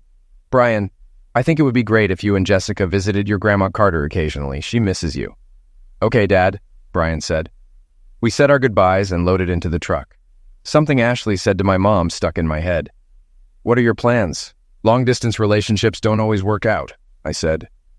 "Did you know Jake Carson is retiring as editor-in-chief of the Daily Record?" she asked. "I didn't," I said. "I sent my resume last week before we met, and they want to talk to me about the job. He won't retire for 3 months, and I need 2 months to finalize things at the Statesman." "What if you don't get the job?" I asked. "I'll quit my job and live with someone I know here," she teased. No one else is interested in the job, and the board wants a woman with my experience. I have ideas to improve circulation. "Sounds like you've got it figured out," I said. "I like to be prepared," she said. "No matter what happens, I'll support you 100%. She wrapped her arms around my neck. "That's why I love you so much," she said. "If I stayed at the Statesman, they could send me anywhere, anytime. I was tired of living in hotels. The paycheck might not go up, and it might even go down. But living in one place with you is worth it. If I don't get the job, I'll write online, freelance, or maybe write a book. I'd rather spend all my time in bed with you. That's the plan I like best," I told her. "Let's go outside." After closing up the house, I picked some flowers from the front garden. "Mind if we make a stop?" I asked. "Oh, do you have a girlfriend hiding somewhere?" she teased. "You know better," I said. Her question still bugged me, though. "You're right, I'm sorry," she said. "We both got burned, so it's a sore subject." "I was thinking about what you said at the cemetery. It's time to put it behind us," I said. "Good for you," she replied. We pulled into the cemetery and walked to Jolene's ashes. I placed the flowers in a vase. "By the way, Jolene, Ashley and I are getting married. Thought you'd like to know?" I said. Ashley added, "And if the kids are okay with it, I plan to adopt them." We said our goodbyes and walked back to the truck. "Do you really want to adopt the kids?" I asked. Hell yeah, Ashley said. They deserve a mother they can trust. Are you okay with that? Of course, I said. Marrying Ashley felt right for all of us. Jessica needed a strong, loving mother as a teenager. We drove back to Dallas mostly in silence, with Ashley working on her story. When we arrived at the hotel, she suggested, "Why don't you move into my room? The paper's paying for mine until this is over." "At least let me pay part of the bill," I said. "You can pay for our dates," she replied. I checked out of my room and moved in with Ashley. That night we went out for steak, danced, and enjoyed another night of passion. The next morning we got to the courthouse early. The jurors began deliberations right away. Ashley did her job as a reporter, taking testimony and talking to observers. By 1:30, the jury had reached a verdict. Steve sat emotionless as the jury entered. "We have, Your Honor," the foreman said, handing the verdict to the bailiff. The judge read it and asked if the verdict was unanimous. It was. In People v. Steve Jenkins, the jury finds the defendant guilty on all charges and recommends the judicial execution, the judge said. Steve's attorney had gambled on the jury being unable to unanimously agree on the judicial execution, but he lost. Steve was guilty of 6 counts of first-degree homicide, manslaughter, conspiracy to commit homicide, and various trafficking charges. Each juror confirmed their agreement with the verdict and punishment. "Mr. Jenkins, I agree with the jury. If any case deserves the judicial execution, it's this one. I order you to be transferred to Huntsville State Prison and executed as prescribed by law. May God have mercy on your soul," the judge said, striking the gavel. My lawyer gestured for me to follow him. We caught up with the officers escorting Steve. Steve glared at me, defeated. "What are you looking at, idiot?" he spat. "I'm looking at a worthless piece of crap," I said. "Now I know what that looks like." My lawyer handed Steve 2 forms to sign. One relinquishes all parental rights to Brian and Jessica Jennings. The other outlines the disposition of your estate. 1/3 to Myrna Carter, 1/3 to a trust for Brian Jennings, and 1/3 to a trust for Jessica Jennings. Steve, furious but defeated, signed both forms. "Are you happy now?" he asked. "I will be," I said. "By the way, Ashley and I are getting married, and she's adopting the kids. Enjoy hell." My lawyer and I left. I didn't see Steve again until his execution. Yes, I peed on his grave, but not in front of Ashley. She wouldn't have approved. Finally, the nightmare was over, and I looked forward to a new chapter with Maya and Ashley. True to her word, Ashley let me read the story she wrote about me, and I was impressed. It went viral, leading to several talk show appearances for Ashley. She even won a Pulitzer Prize for it. The Statesman was reluctant to let her go, but gave her a bonus and recommendation when she left. The Daily Record welcomed her as the new managing editor, and within a year the paper's circulation tripled, prompting expansion and more hires. We chose a backyard wedding, inviting family and friends. Ashley's parents came from Austin with some of her friends from the Statesman. Her dad walked her down the aisle, shaking my hand warmly. Brian was my best man, and Jessica was Ashley's maid of honor, making it a family affair. After our vows, the priest introduced us as Mr. and Mrs. William Jennings. Brian put his arm around Ashley and said, "Welcome to the family, Mom," and Jessica hugged her, saying, "I love you, Mom."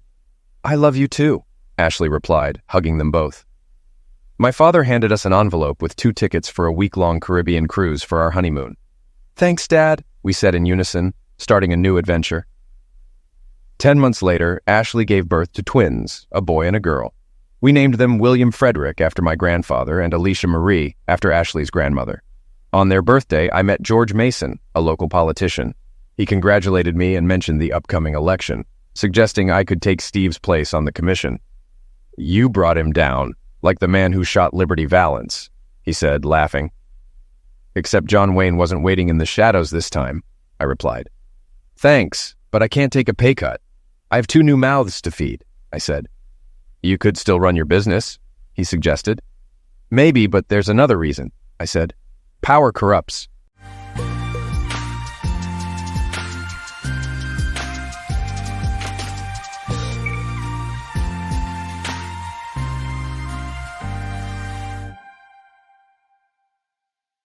Thomas Jackson, a thriving diner proprietor from New York, awoke in the ICU. The room was dim, filled with the beeping of machines that surrounded his body. Felt heavy and weak, and his mind was clouded with confusion as he tried to gather his thoughts. Thomas overheard a voice that made his heart skip a beat. "Yes, darling, it's all set. The will is in my favor. Kelly, his wife, was saying on the phone. Once he's gone, the diner and all of his money will be ours. Thomas's heart raced as he listened to Kelly's conversation. He pretended to be unconscious, barely cracking his eyes open to see her standing by his bedside, her tone cold and calculating. The realization hit him hard. Kelly was planning to claim his fortune and take over the diner. Worse, she was in league with a lover. As Kelly ended the call, Thomas's mind raced back to the events leading up to his hospitalization. He had suspected Kelly of infidelity for a while. Her late-night outings, secretive phone calls, and sudden disinterest in their marriage were all red flags. But it wasn't until that fateful night that his suspicions were confirmed. Thomas had followed Kelly to a high-end hotel, hoping to catch her in the act. His heart had sunk as he saw her meet a man in the lobby, laughing and holding hands. In his shock, Thomas had driven aimlessly through the city until he ended up in a car accident that nearly took his life. Determined to uncover the truth and reclaim his life, Thomas decided to play along, pretending to be in a coma. He needed to gather strength and plan his next move carefully. As the days passed, he observed Kelly's behavior, her conversations, and her cold disregard for his well-being. One day, a compassionate nurse named Grace came to check on him. Unlike Kelly, Grace's touch was gentle, and her eyes were filled with concern. Thomas felt a flicker of hope. "Grace," he whispered one evening when she was alone in the room. She turned to him startled. "Please don't tell anyone I'm awake. I need your help." Grace's eyes widened in surprise, but she quickly nodded. "What do you need, Thomas?" "I need to get out of here," he said, his voice weak but determined.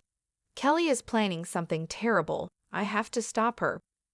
Grace looked at him, her face filled with worry. "You're not strong enough yet, but I'll help you. We'll do this carefully." Over the next few days, Grace and Thomas planned his escape. She brought him clothes, helped him practice walking, and found a private driver who could take them to Thomas's home without raising suspicion. One night, when the hospital was quiet, Grace wheeled Thomas out of his room. They moved cautiously, avoiding staff and security. Once outside, Thomas took a deep breath of the cool night air. It was the first time he felt alive in weeks. The drive to his home was tense. Thomas's mind was a whirlwind of thoughts and emotions. When they finally arrived, Thomas's heart pounded as he approached his front door. He fumbled with his keys, but they didn't fit. Kelly had changed the locks. Undeterred, Thomas rang the doorbell. Footsteps approached, and the door opened to reveal a man in Thomas's robe. Thomas's blood boiled. "Who are you?" the man sneered. "You're not supposed to be here." Before Thomas could respond, Kelly appeared behind the man. Her face paled when she saw Thomas standing there. "Thomas, but you're supposed to be dead," Thomas finished for her. "Not quite, Kelly. You've got some explaining to do." Kelly stammered, trying to cover her tracks. "I thought you were gone, Thomas." "It's not what it looks like." Thomas's eyes narrowed. "Save it. You and your lover have 5 minutes to pack your things and get out of my house." The man stepped forward, trying to assert himself. "Listen, you need to leave." Thomas's gaze was steely. "I'm not going anywhere. This is my home. Get out." With no other choice, Kelly and her lover hurriedly gathered their belongings and left. As they walked out, Thomas felt a mix of anger and relief. The betrayal cut deep, but he was ready to take back control of his life. Inside, Thomas sat down, his body trembling from the exertion. Grace sat beside him, her hand on his shoulder. "You did it, Thomas. They're gone." Thomas nodded, his eyes filled with determination. "This is just the beginning. I need to rebuild everything they tried to take from me, and I'll need your help." Grace smiled. "You have it every step of the way." With Grace's support, Thomas felt a newfound strength. He knew the road ahead would be tough, but he was ready. It was time to reclaim his life, his diner, and his future. Thomas awoke the next morning feeling a mix of exhaustion and resolve. He knew that reclaiming his life and diner would not be easy, but with Grace by his side, he felt hopeful. The first step was to gather the people he trusted the most: Robert the janitor and Laura the dishwasher, who had warned him about the accident. Grace and Thomas made their way to the diner. Thomas moved slowly, leaning on a cane for support, but his eyes were filled with determination. When they arrived, the staff looked shocked to see their boss, who they thought was still in a coma. Whispers filled the air as Thomas and Grace made their way to his office. Robert the janitor was the first to approach them. "Mr. Jackson, is it really you?" "We thought—" "It's me, Robert," Thomas said, offering a weak smile. "I have a lot to explain, but first, I need your help. Can you gather the staff?" "There's something I need to say." Robert nodded and hurried off to gather the employees. Within minutes, the staff assembled, their faces filled with curiosity and concern. Thomas stood before them, taking a deep breath. "Thank you all for coming," he began. "I know this is a surprise, but I needed to see you all first.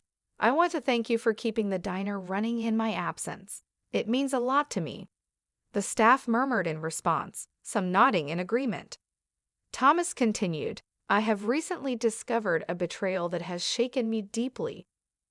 My wife, Kelly, and her lover planned to take over the diner and my fortune, but with the help of Grace, I was able to uncover the truth and return." Gasps filled the room as the employees exchanged shocked glances. Thomas held up his hand to quiet them.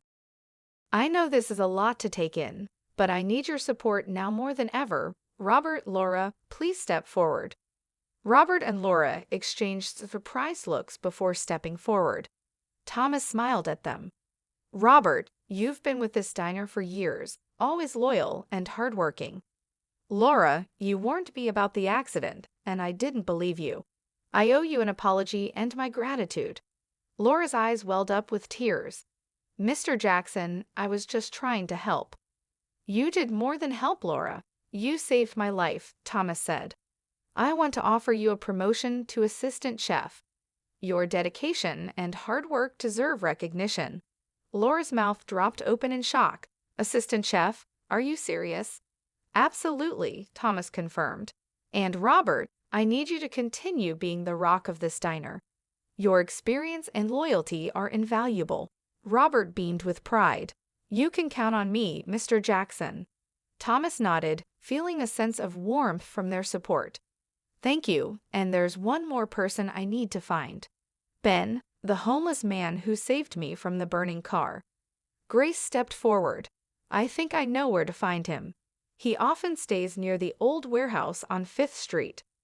Thomas turned to her, gratitude shining in his eyes. "Let's go find him." Grace and Thomas left the diner, heading towards the old warehouse district. The streets were rough, and Thomas's condition made the journey difficult, but he was determined. As they approached the warehouse, they spotted a man sitting against the wall, looking tired and worn. "Ben," Thomas called out. The man looked up, surprise flickering in his eyes. "Do I know you?" "It's me, Thomas Jackson. You saved my life," Thomas said, stepping closer. Recognition dawned on Ben's face. "I remembered you. You're the guy from the car accident." "Yes, and I owe you everything," Thomas said. "I want to offer you a job at my diner. You risked your life for me, and I want to repay your kindness." Ben hesitated, looking unsure. "A job? I don't know, man. I haven't had a real job in years." "Please, Ben," Thomas urged. "You deserve a chance to rebuild your life, just like I do." Ben looked at Thomas and then at Grace, who nodded encouragingly. "All right," Ben finally said. "I'll give it a try." Thomas smiled, feeling a sense of relief. "Thank you, Ben. Let's go back to the diner. There's a lot to do." As they returned to the diner, Thomas felt a sense of hope and determination. He had the support of loyal friends and a plan to rebuild what was broken. It was the beginning of a new chapter, one that promised resilience, loyalty, and redemption. With Robert, Laura, Ben, and Grace by his side, Thomas knew they could overcome any challenge that lay ahead. With his loyal team assembled, Thomas Jackson felt more confident than ever, but he knew that reclaiming his life and diner was only the beginning. The betrayal by his wife, Kelly, weighed heavily on him, and he was determined to uncover the full extent of her deceit and bring her to justice. Thomas, Grace, Robert, Laura, and Ben sat together in the diner office, discussing their next steps. "We need to find concrete evidence of Kelly's involvement in my accident," Thomas said, his voice steady despite the anger simmering beneath the surface. "We can't let her get away with this, Ben." The streetwise rescuer leaned forward. "I have some connections that might help. There's a private investigator I know who owes me a favor. He might be able to dig up some dirt on Kelly and her lover." Thomas nodded, grateful for Ben's resourcefulness. "That sounds like a good start. Grace, can you stay here and keep an eye on things at the diner?" "Of course, Thomas," Grace replied, her eyes filled with determination. "I'll make sure everything runs smoothly." Laura chimed in, "And I'll help in the kitchen. We need to keep the diner thriving while you focus on clearing your name." With a plan in place, Thomas and Ben set off to meet the private investigator. The investigator, a grizzled man named Jack, listened intently as Thomas explained the situation. "So you think your wife and her lover had something to do with your accident?" Jack asked, scratching his chin. "I'm certain of it," Thomas replied. "I just need proof." "All right, I'll start digging. I'll need a few days, but I'll get to the bottom of this."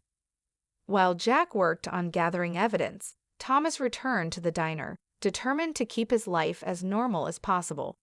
He immersed himself in the day-to-day operations, working closely with Laura in the kitchen and overseeing Ben's transition into his new role as manager. One evening, as the diner was winding down for the night, Thomas received a call from Jack. "I've got some information for you," Jack said. "Meet me at my office." Thomas felt a knot of anxiety tighten in his stomach as he drove to Jack's office. When he arrived, Jack handed him a folder filled with documents. "It's all here," Jack said. "Bank statements, phone records, even emails. Kelly and her lover were planning this for months. They set up the accident and were just waiting for you to die." Thomas's hands trembled as he looked through the evidence. It was all there, clear as day. Kelly's betrayal was more calculated and sinister than he had imagined. "Thank you, Jack," Thomas said, his voice heavy with emotion. "This is exactly what I needed." Armed with the evidence, Thomas knew it was time to confront Kelly and bring her to justice. He returned to the diner where Grace, Robert, Laura, and Ben were waiting anxiously. "We've got the proof," Thomas announced, holding up the folder. "Kelly and her lover are going down." The next step was to take the evidence to the authorities. Thomas, accompanied by Grace, walked into the police station and presented the folder to Detective Harris. The detective listened carefully as Thomas explained everything. "This is some serious evidence," Detective Harris said, flipping through the documents.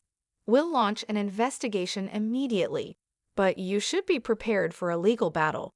Kelly's not going to go down without a fight." Thomas nodded, steeling himself for the road ahead. "I'm ready for whatever it takes to bring her to justice." As the investigation progressed, news of Kelly's betrayal and the evidence against her began to spread. The diner staff rallied around Thomas, providing him with the support and encouragement he needed. Customers, too, showed their loyalty, flocking to the diner and expressing their support for Thomas. One afternoon, as Thomas was helping Laura in the kitchen, Grace rushed in holding her phone. "Thomas, you need to see this," she said, showing him a news article. "Kelly has been arrested. The police have enough evidence to charge her and her lover with conspiracy and attempted murder." Thomas felt a wave of relief wash over him. "It's finally happening," he said, his voice shaking. "Justice is being served." That evening, the diner was filled with a sense of celebration. Robert, Laura, and Ben worked tirelessly to keep up with the influx of customers, while Grace and Thomas shared a quiet moment in the office. "You did it, Thomas," Grace said, squeezing his hand. "You stood up to them and came out stronger." Thomas smiled, feeling a deep sense of gratitude. "I couldn't have done it without all of you. This diner, These people, they're my family now. As the night went on, Thomas felt a renewed sense of hope and determination. He had faced betrayal and emerged resilient, ready to rebuild his life and cherish the loyal friendships he had formed. The battle wasn't over, but with his newfound family by his side, Thomas knew they could face any challenge that lay ahead. The weeks following Kelly's arrest were a whirlwind for Thomas. The legal proceedings were intense, but with the overwhelming evidence gathered by Jack, the private investigator, the case against Kelly and her lover was solid. The court hearings attracted a lot of attention, and Thomas had to relive the pain of betrayal repeatedly. However, he found strength in the unwavering support of his new family at the diner. One morning, Thomas stood in the courtroom, watching as the judge delivered the verdict. Kelly and her lover were found guilty of conspiracy and attempted murder. They were sentenced to long prison terms, and Thomas felt a profound sense of relief and justice. As Thomas left the courthouse, he was greeted by Grace, Laura, Robert, and Ben, who had all come to support him. "It's finally over," Thomas said, a mix of exhaustion and relief in his voice. Grace hugged him tightly. "You did it, Thomas. Justice is served." Back at the diner, the atmosphere was festive. Customers and staff celebrated Thomas's victory and the beginning of a new era. Thomas knew that this was not just about his personal triumph. It was about the resilience and loyalty of the people who stood by him. A few days later, Thomas called a meeting with his core team, Grace, Robert, Laura, and Ben. They gathered in the diner's office, where Thomas had an important announcement to make. "I want to thank each of you for your unwavering support." Thomas began, "This diner wouldn't be standing without you. I've been thinking a lot about the future, and I've decided it's time for some changes." Robert and Laura exchanged curious glances while Ben leaned forward, listening intently. Grace squeezed Thomas's hand, encouraging him to continue. "Robert, your dedication and hard work have kept this place running smoothly for years.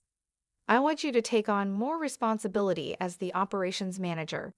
Your experience is invaluable." Robert's eyes widened in surprise.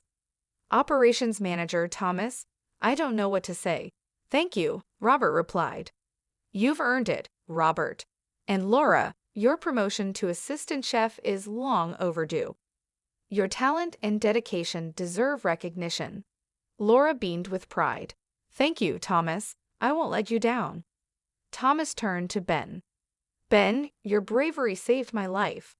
I want you to be the new manager. Your street smarts and resourcefulness are exactly what we need." Ben looked humbled.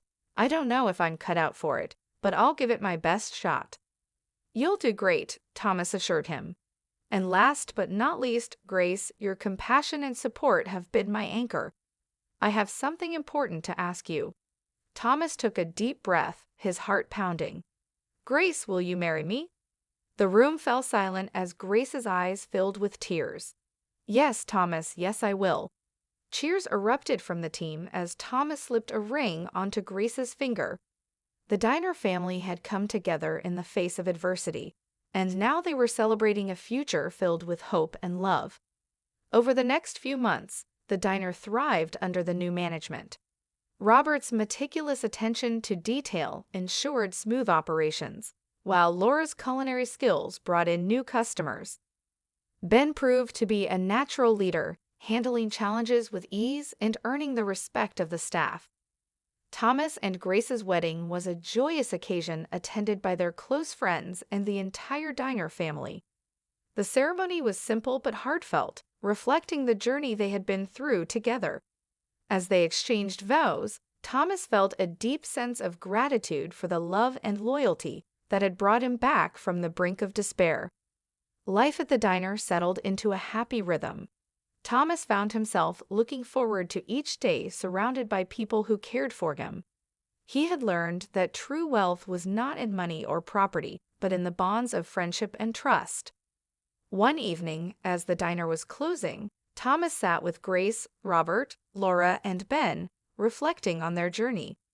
"We've been through so much together," he said, his voice filled with emotion. "I couldn't have asked for a better family." Robert raised his coffee cup in a toast to resilience, loyalty, and new beginnings. Everyone echoed the toast, clinking their cups together. The past was behind them, and the future was bright. With his newfound family by his side, Thomas knew that they could face whatever challenges came their way.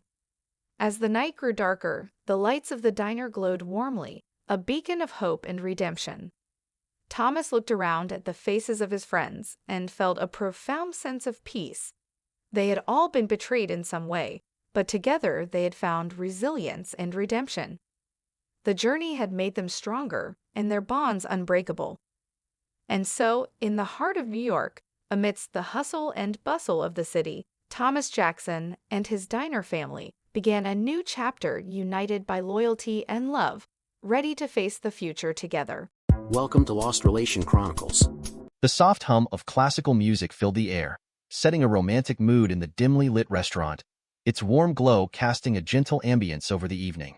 Barbara adjusted her wine glass, tapping her manicured nails lightly against it as she leaned forward, her eyes fixed on Jake across the table. Jake's confident grin widened. His dark hair was neatly styled, and his tailored suit spoke to the authority of a man who was used to taking charge. As head of the marketing department, Jake had the kind of charisma that could command a boardroom and Barbara's heart. Tonight marked a secret anniversary, 6 months since their affair began. For Barbara, every glance, every touch shared across the mahogany table carried a thrilling sense of forbidden excitement. Her eyes sparkled with a mix of joy and mischief as she sipped her wine, savoring both its rich flavor and the intoxicating presence of Jake. Their romance had grown in the midst of office life. Barbara, once diligent and reserved, found herself irresistibly drawn to Jake's magnetic personality during late-night meetings and shared projects. He was everything her husband, David, was not: spontaneous, daring, and capable of making her feel truly alive. David, her husband of 5 years, was steady and reliable, a man who loved her with a quiet devotion and had stood by her through thick and thin.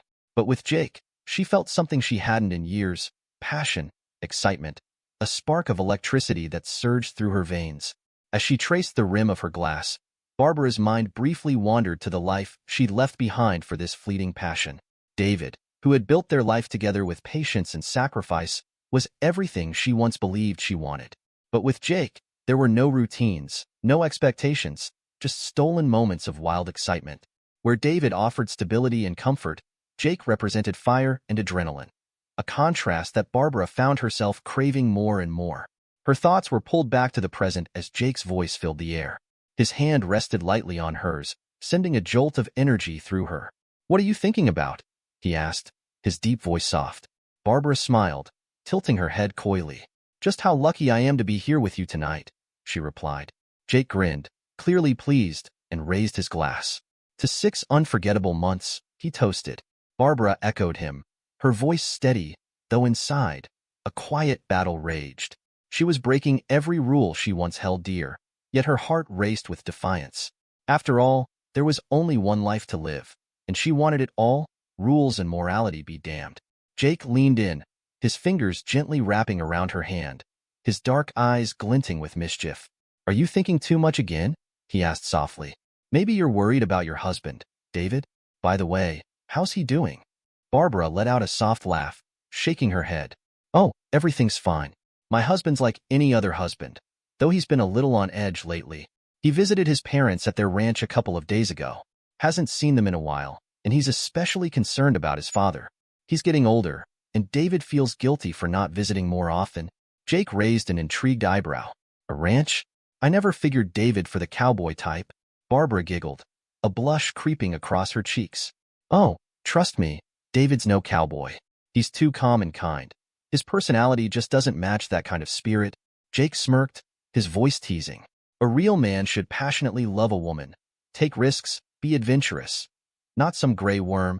His words hung in the air, charged with playful defiance. Then, with a wicked grin, he leaned closer. "Now, me, I'm a real man. And after dinner, we're going to have a race, a real love race." Barbara's cheeks flushed deeper, laughter escaping her lips at his audacity. She tilted her head, her voice turning flirtatious as she responded, Is that so? Well, I think I'm up for the challenge. A love race, huh?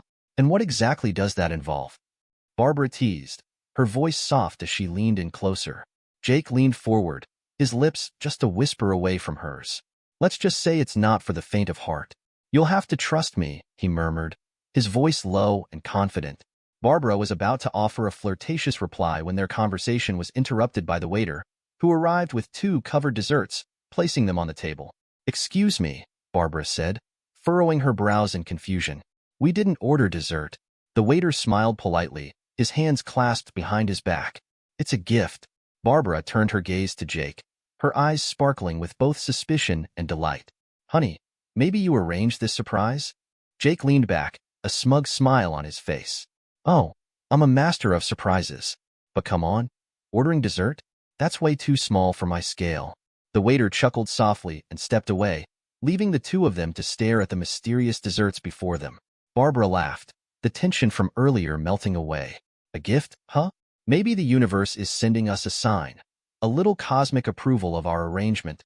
Jake raised his wine glass, his grin confident. To signs from the universe. They clinked glasses, their laughter blending with the soft hum of the restaurant. The moment felt surreal, perfect, even as if their clandestine relationship was somehow blessed by fate. The atmosphere shifted as Jake reached for the lid of his dessert, lifting it with a flourish. Inside, an elegant piece of chocolate cake was topped with glossy icing, with a Joker playing card stuck in the center. Jake tilted his head, a half-smile forming on his lips. What the hell? He muttered, plucking the card from the cake.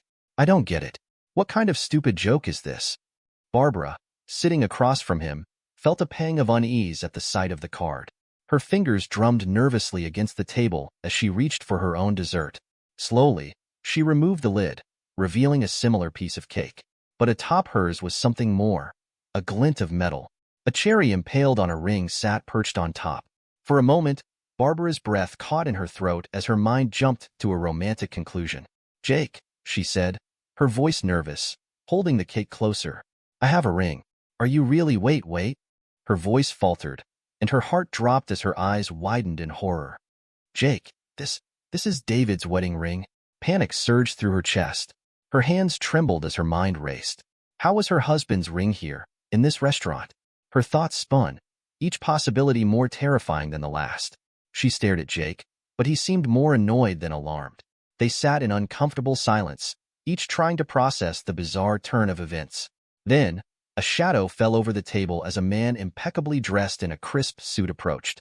Without invitation, he sat down, his presence radiating authority. His sharp, steady gaze carried the precision of someone used to command. Barbara and Jake exchanged bewildered glances but didn't speak. I beg your pardon, ladies and gentlemen, the man said, his voice calm and measured. I won't take up much of your time. His composed demeanor contrasted sharply with the chaos at the table. Jake, ever brash, leaned forward. His expression hardened. What the hell is going on? Who are you? And what kind of twisted joke is this? Are you looking for trouble? The man remained unflustered. My name is William, he said, his tone unwavering. I would ask you to remain calm. There's no need for aggression. From his jacket, William pulled out a slim leather folder and handed it to Barbara.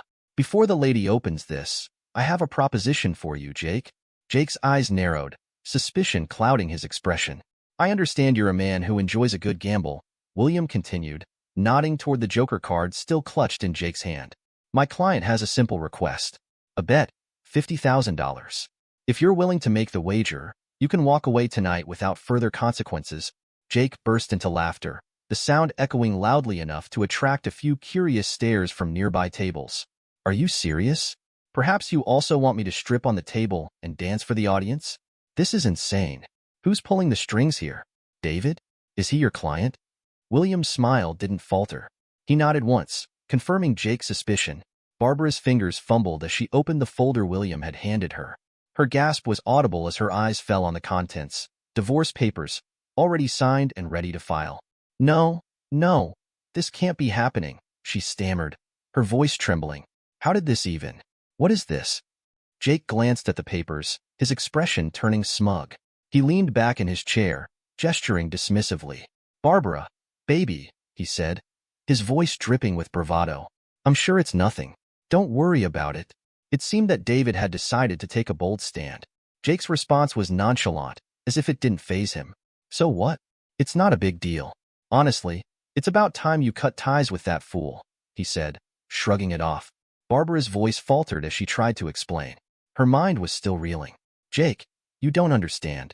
David and I have so many unresolved financial issues, and now he's filed for divorce, out of nowhere. I don't even know what's going to happen. Jake leaned back in his chair, trying to project confidence. Relax, Barbara. We'll get a good lawyer, and your David will be begging for mercy before this is over. He dismissed William with a wave of his hand. As for this ruined evening, I'll take care of him. I'll show him his place before you even have to think about what happens next. Barbara's hands trembled as she opened the folder William had given her. Her breath caught in her throat when she saw the contents. Divorce papers, already signed, ready to be filed. No, this can't be happening, she stammered. How did this even? What is this? Jake glanced at the papers with a dismissive smirk. Barbara, baby, relax, he said, his voice oozing with confidence. It's about time you dumped that puppy. This whole thing is nothing. Barbara's anxiety only grew as Jake's callousness sank in. Her hands shook as she held the divorce papers in her lap. But Jake, this is serious. Before she could finish, William spoke again, his voice calm and steady. So, you're refusing my offer? He asked, his tone almost wearied.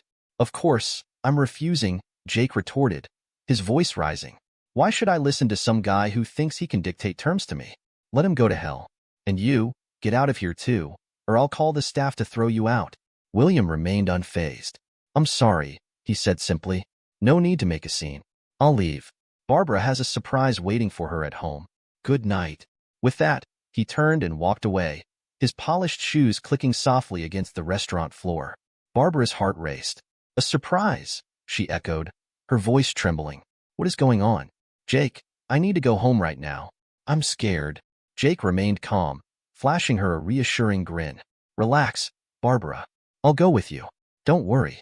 I'll handle everything. You're with me now. She didn't respond, her thoughts swirling. Jake paid the bill and led her out, his upbeat demeanor a stark contrast to her growing sense of dread. The drive home was tense. While Jake hummed along to the radio, Barbara stared out the window, her mind filled with anxious thoughts. What if David is waiting for me at home? She asked softly. Jake chuckled, dismissing her fears. Even better. I'll have a little chat with him and put him in his place. Barbara didn't feel reassured.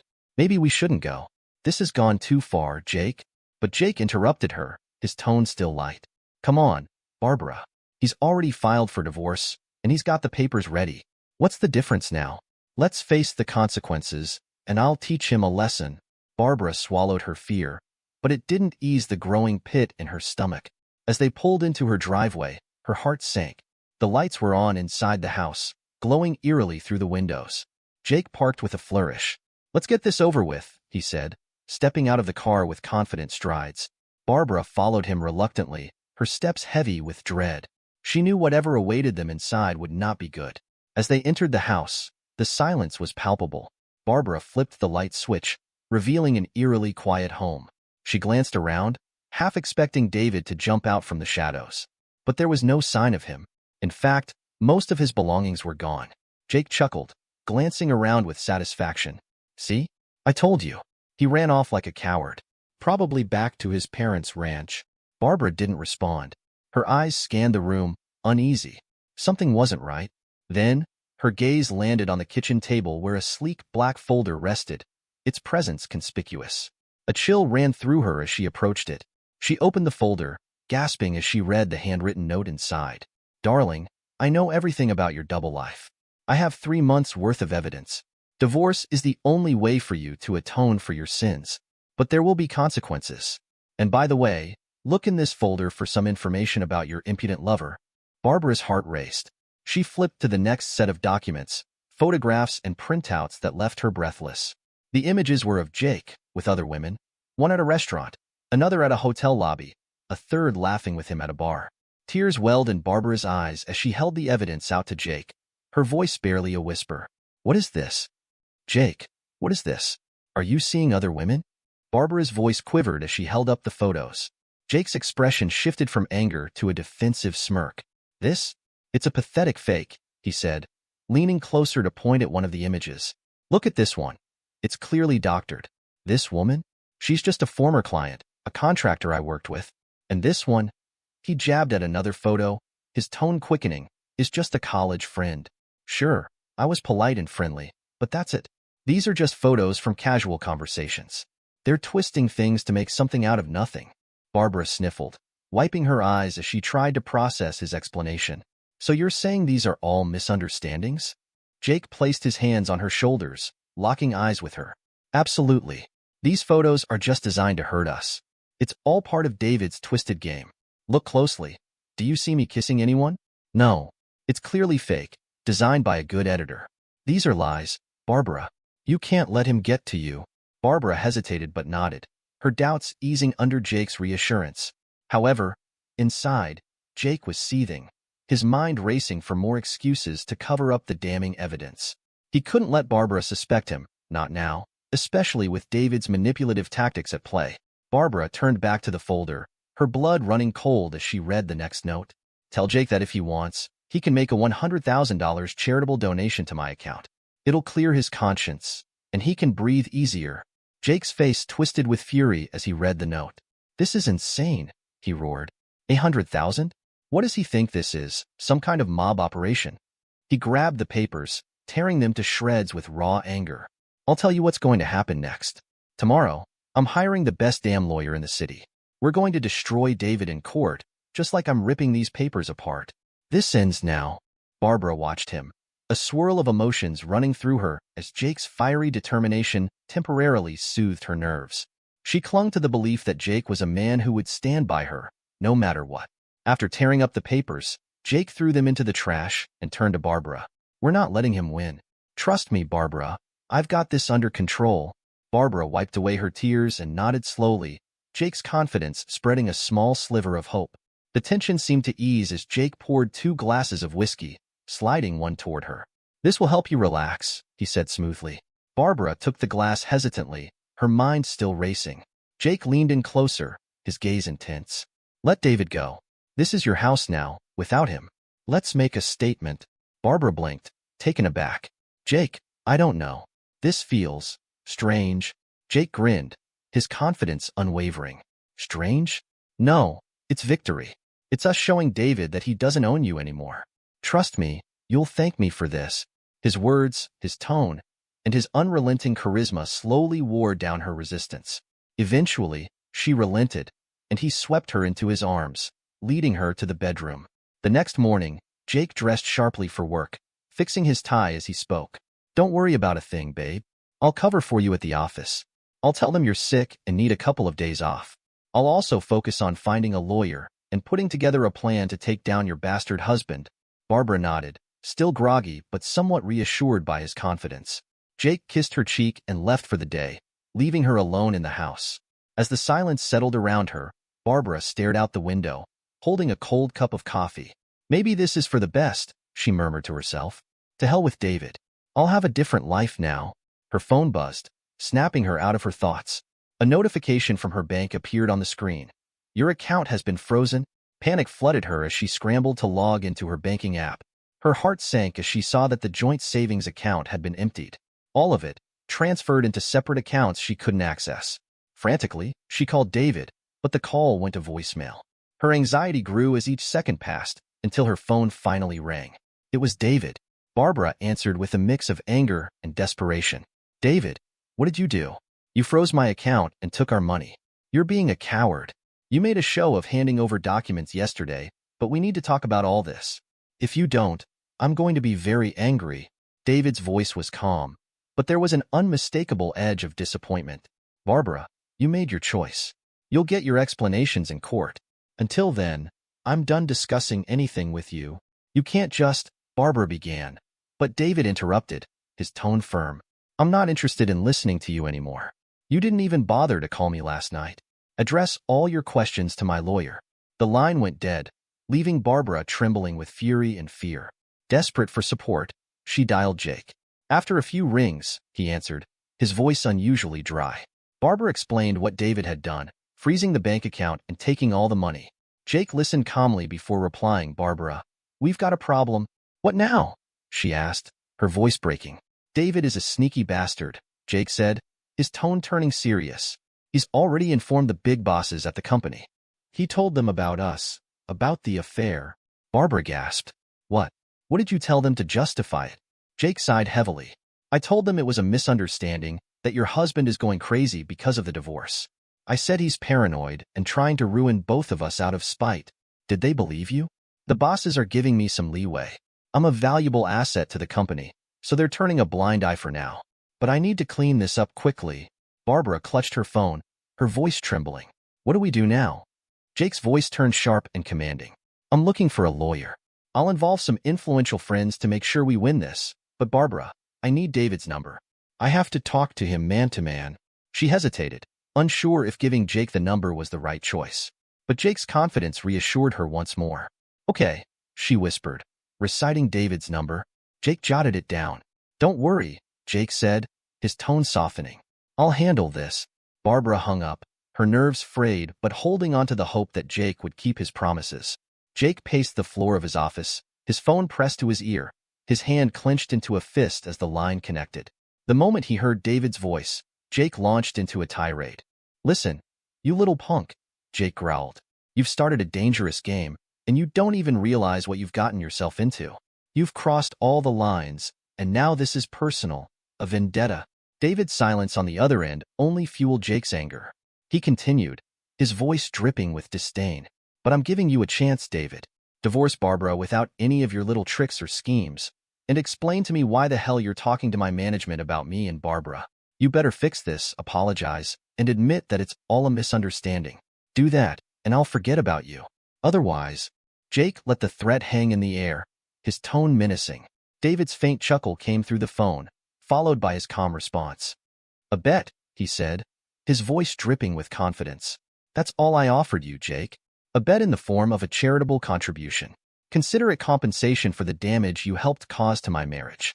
Barbara will bear full responsibility for her choices, and so will you. But you, Jake, your arrogance and impudence, those piss me off. Jake gritted his teeth, barely holding back his fury. Oh, you think you're clever, huh? David ignored him and continued, his voice composed but firm. Here's my last offer, Jake.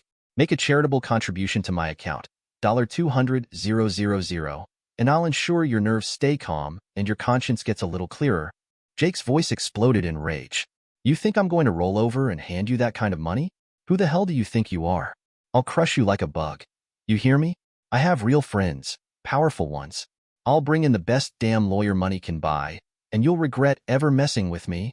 David remained unshaken, his tone as composed as ever. You're welcome to try, Jake, David said coldly. But mark my words, you'll suffer for every step you've taken. The bets are made, gentlemen. His voice turned icy as he finished. Goodbye, Jake. I have nothing more to say to you. The call ended abruptly before Jake could throw another insult.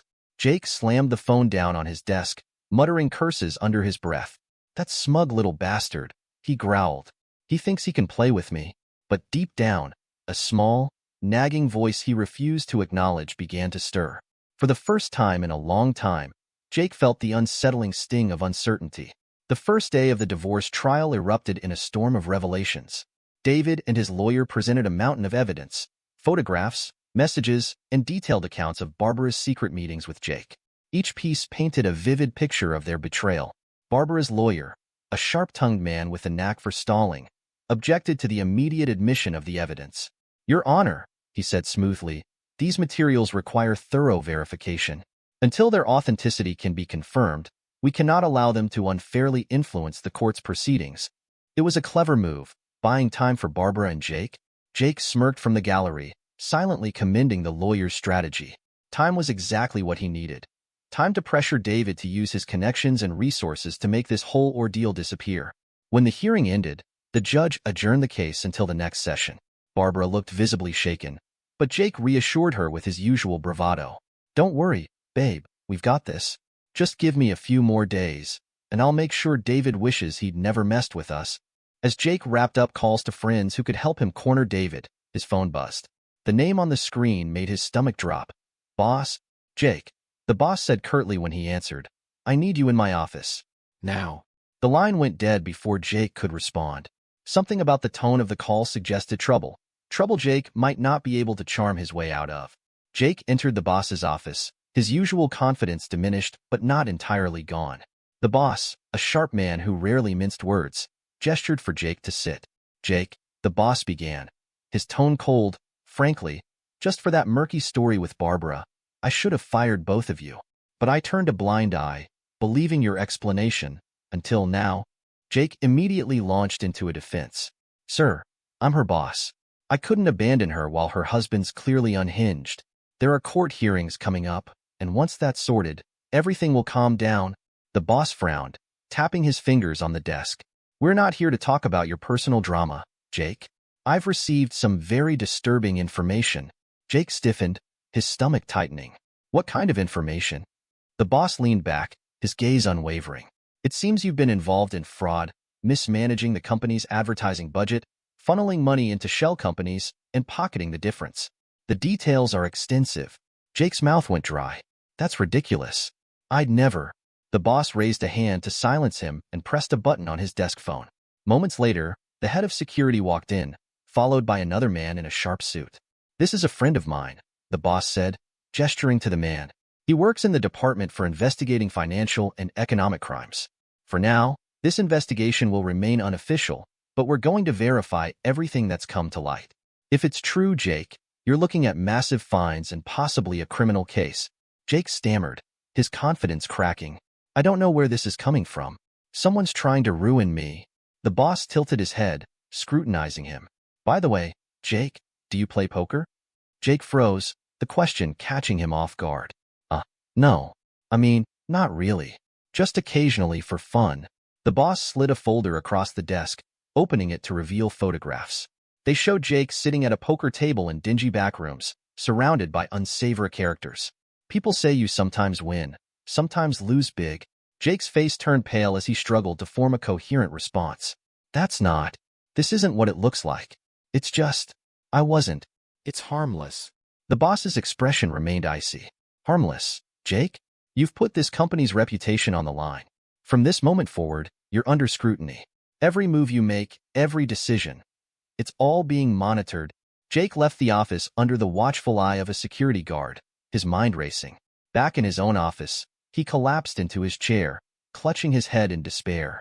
His phone buzzed, and he glanced at the screen. A message from David. Merry Christmas, Mr. Confidence. Jake slammed the phone down on his desk, frustration boiling over. Moments later, it buzzed again. This time a call from Barbara. Jake, she began, her voice filled with worry. Can we meet for dinner and discuss an action plan? We need to figure out what to do, Jake. Barbara's voice trembled, desperation in her tone. Jake, his patience at its breaking point, snapped back. I'm not going to solve other people's problems, Barbara. Figure it out yourself. Why the hell did you even drag me into this mess? Jake, please, she pleaded, but he cut her off, his voice cold. I have more important things to deal with. Bye. Without hesitation, he hung up and blocked her number.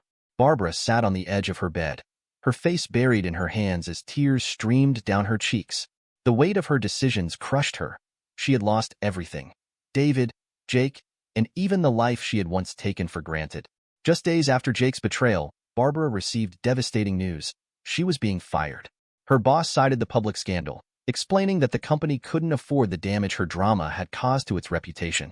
On the same day, she learned that Jake was under investigation for financial fraud at work.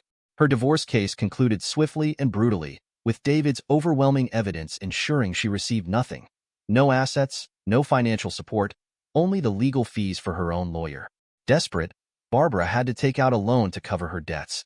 Eventually, she secured a new job, but it was a far cry from her previous position. Her salary was modest, and her responsibilities tedious. Every day, she was reminded of how far she had fallen, and every night, she cried herself to sleep. Jake, once brimming with confidence and charm, now sat in his small, disheveled apartment. His lawyer had warned him that the fines for his fraud were just the beginning. Jail time was likely. He stared at the evidence David had amassed, realizing the thoroughness of the investigation. The truth was undeniable. David had uncovered not just his affair with Barbara, but also the fraudulent shell companies and embezzlement schemes Jake had orchestrated. Jake's darker side had been fully exposed, with the Betrayal investigation beginning after David's anonymous tip. His rage toward David burned hot, but there was nothing he could do. David had outplayed him, and Jake knew it. Meanwhile, David sat in the quiet comfort of his parents' ranch, his heart lighter than it had been in months. He thought back to William, the private detective he had hired. The man had been worth every penny, collecting overwhelming evidence not only against Barbara but also Jake. It had been an expensive endeavor, but for David, honor and dignity were priceless. Now free from the weight of betrayal, he focused on what truly mattered: family and rebuilding his life. He had no need to gloat or seek further revenge. He had already won. As he watched the sun set over the horizon, David felt a sense of peace. He was ready to leave the past behind and start anew. Dear listeners, please share your thoughts in the comments section below, and don't forget to like, share, and subscribe. Welcome to Lost Relation Chronicles. My name's Samantha Pierce, and I'm a private investigator. I used to be a cop until I got railroaded off the force by the brass downtown, but that's a story for another time.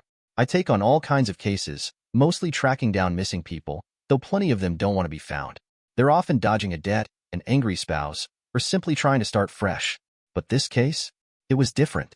Really different. I was at my usual spot in O'Connor's pub, working through a corned beef on rye with spicy mustard and sipping a cold draft when a guy walked in. He started chatting with O'Connor, the owner, who pointed in my direction. The guy made his way over. Now, I'm not exactly everyone's favorite, so O'Connor, being the retired cop and solid guy he is, casually reached under the bar for the sawed-off 12-gauge he keeps hidden and gave me a wink. Ms. Hammer? That's me. What can I do for you? Name's James Holt. I'm trying to track down an old army buddy. We served together in Nam. And what's the reason for finding him? Vets reunion. I've already tried the usual channels, the VA and so on, but the info they have is outdated. Sounds interesting. You want a beer? Over a cold one, we hashed out my fee. He gave me what little information he had, and I told him I'd be in touch. O'Connor put the shotgun back under the bar, left Rachel to keep an eye on things, and wandered over. New client? He asked. Yeah, I replied.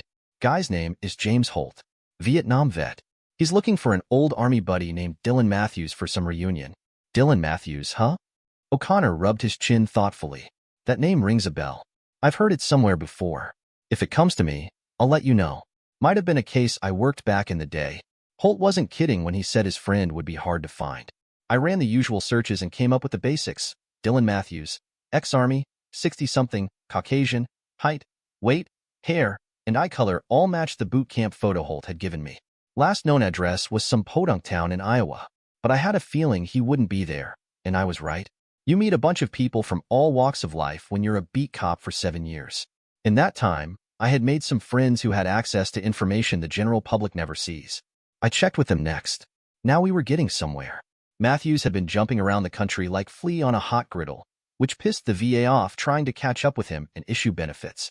He and Holt had served together in the same Army unit in Nam, and were both honorably discharged after getting in a nasty firefight and sent back to the States. Their platoon was on a mission behind enemy lines when the VC ambushed them. Matthews, Holt, and 3 other guys managed to escape. The kicker was that the 3 other guys had died in accidents since their discharges, the first about 4 years ago, the others since then. This was way too much of a coincidence. When I stopped in at O'Connor's for some lunch, he called me over and said, I remembered where I'd heard of that guy you're looking for. I'm all ears.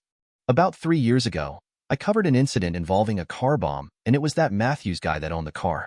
He'd gone to eat in one of those restaurants uptown and used their valet parking. When he'd called for his car, it blew sky high, taking the parking attendant with it. He clammed up when we interrogated him as to who might have done it and why.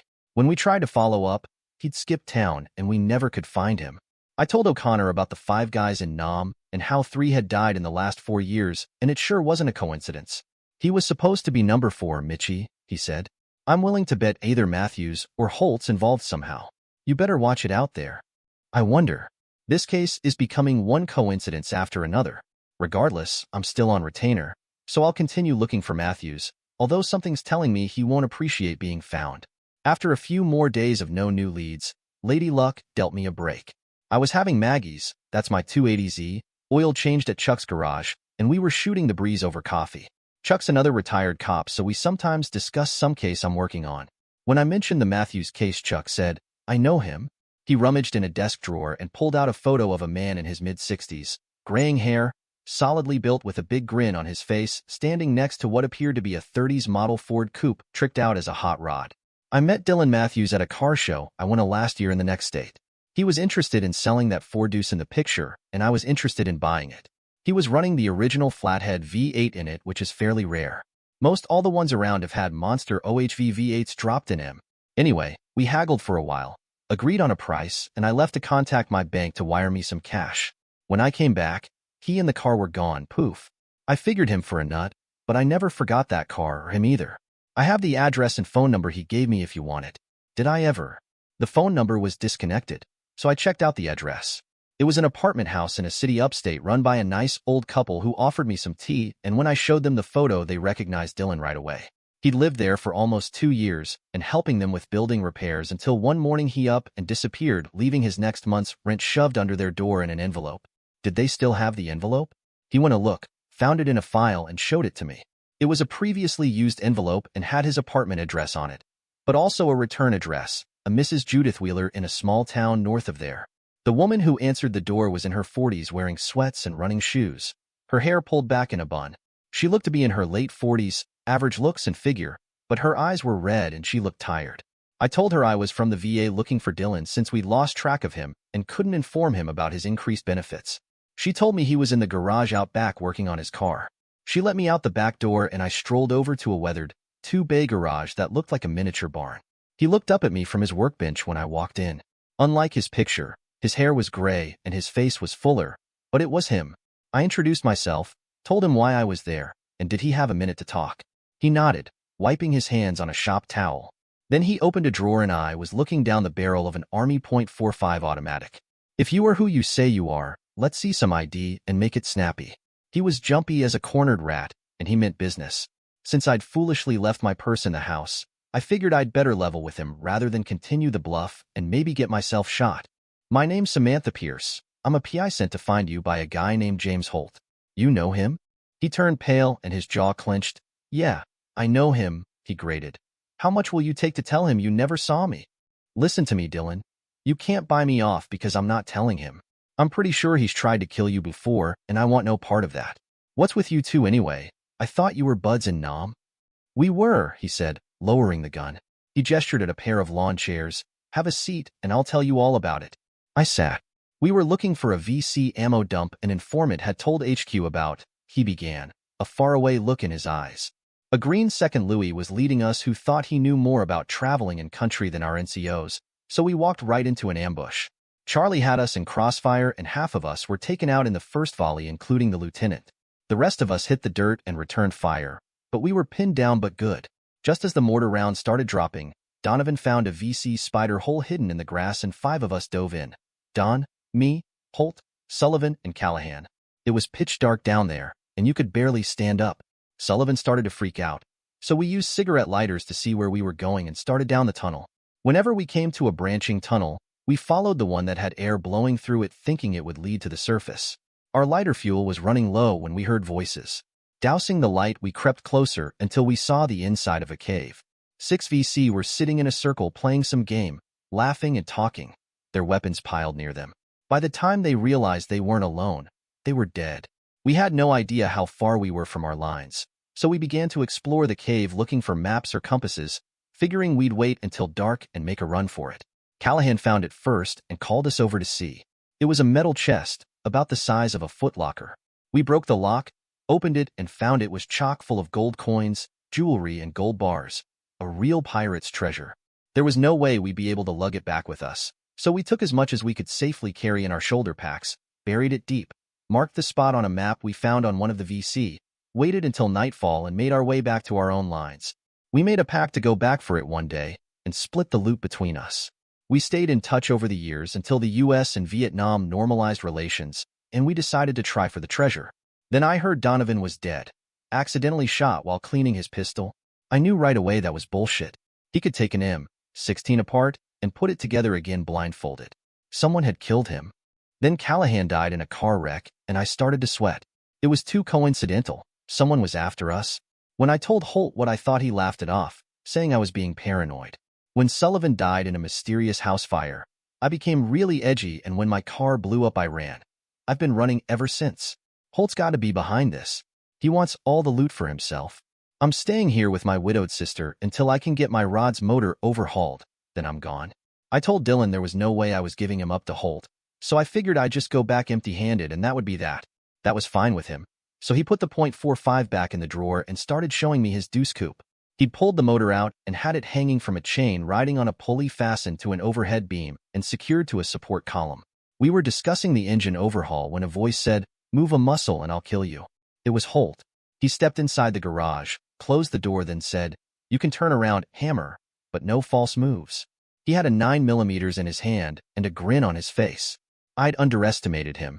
He'd played me for a sucker and it pissed me off royally. "Am I going to have an accident too?" Dylan said. "I know you killed those other guys, you greedy son of a bitch. We saved your sorry ass more than once in firefights, and this is how you repay us?" "There's enough gold in that chest to buy a small country," Holt replied, and then he laughed. "I never was good at sharing. I decided to buy some time until I could make a move. The cops will know it's homicide when they find us shot, Holt. I have friends who have access to my file on this case, and the trail's going to lead back to you."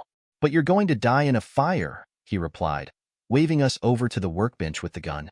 "Garages burn up all the time with all the gas and paint around. Besides, if the cops do figure that something's fishy, I'll be long gone." Dylan was shaking and red-faced with rage and started cussing him, diverting his attention from me for a moment. I felt around behind me and my hand closed on a wrench. I heaved it at Holt, hitting him in the upper arm. He squawked, dropped the gun, and Dylan was on him like ugly on an ape.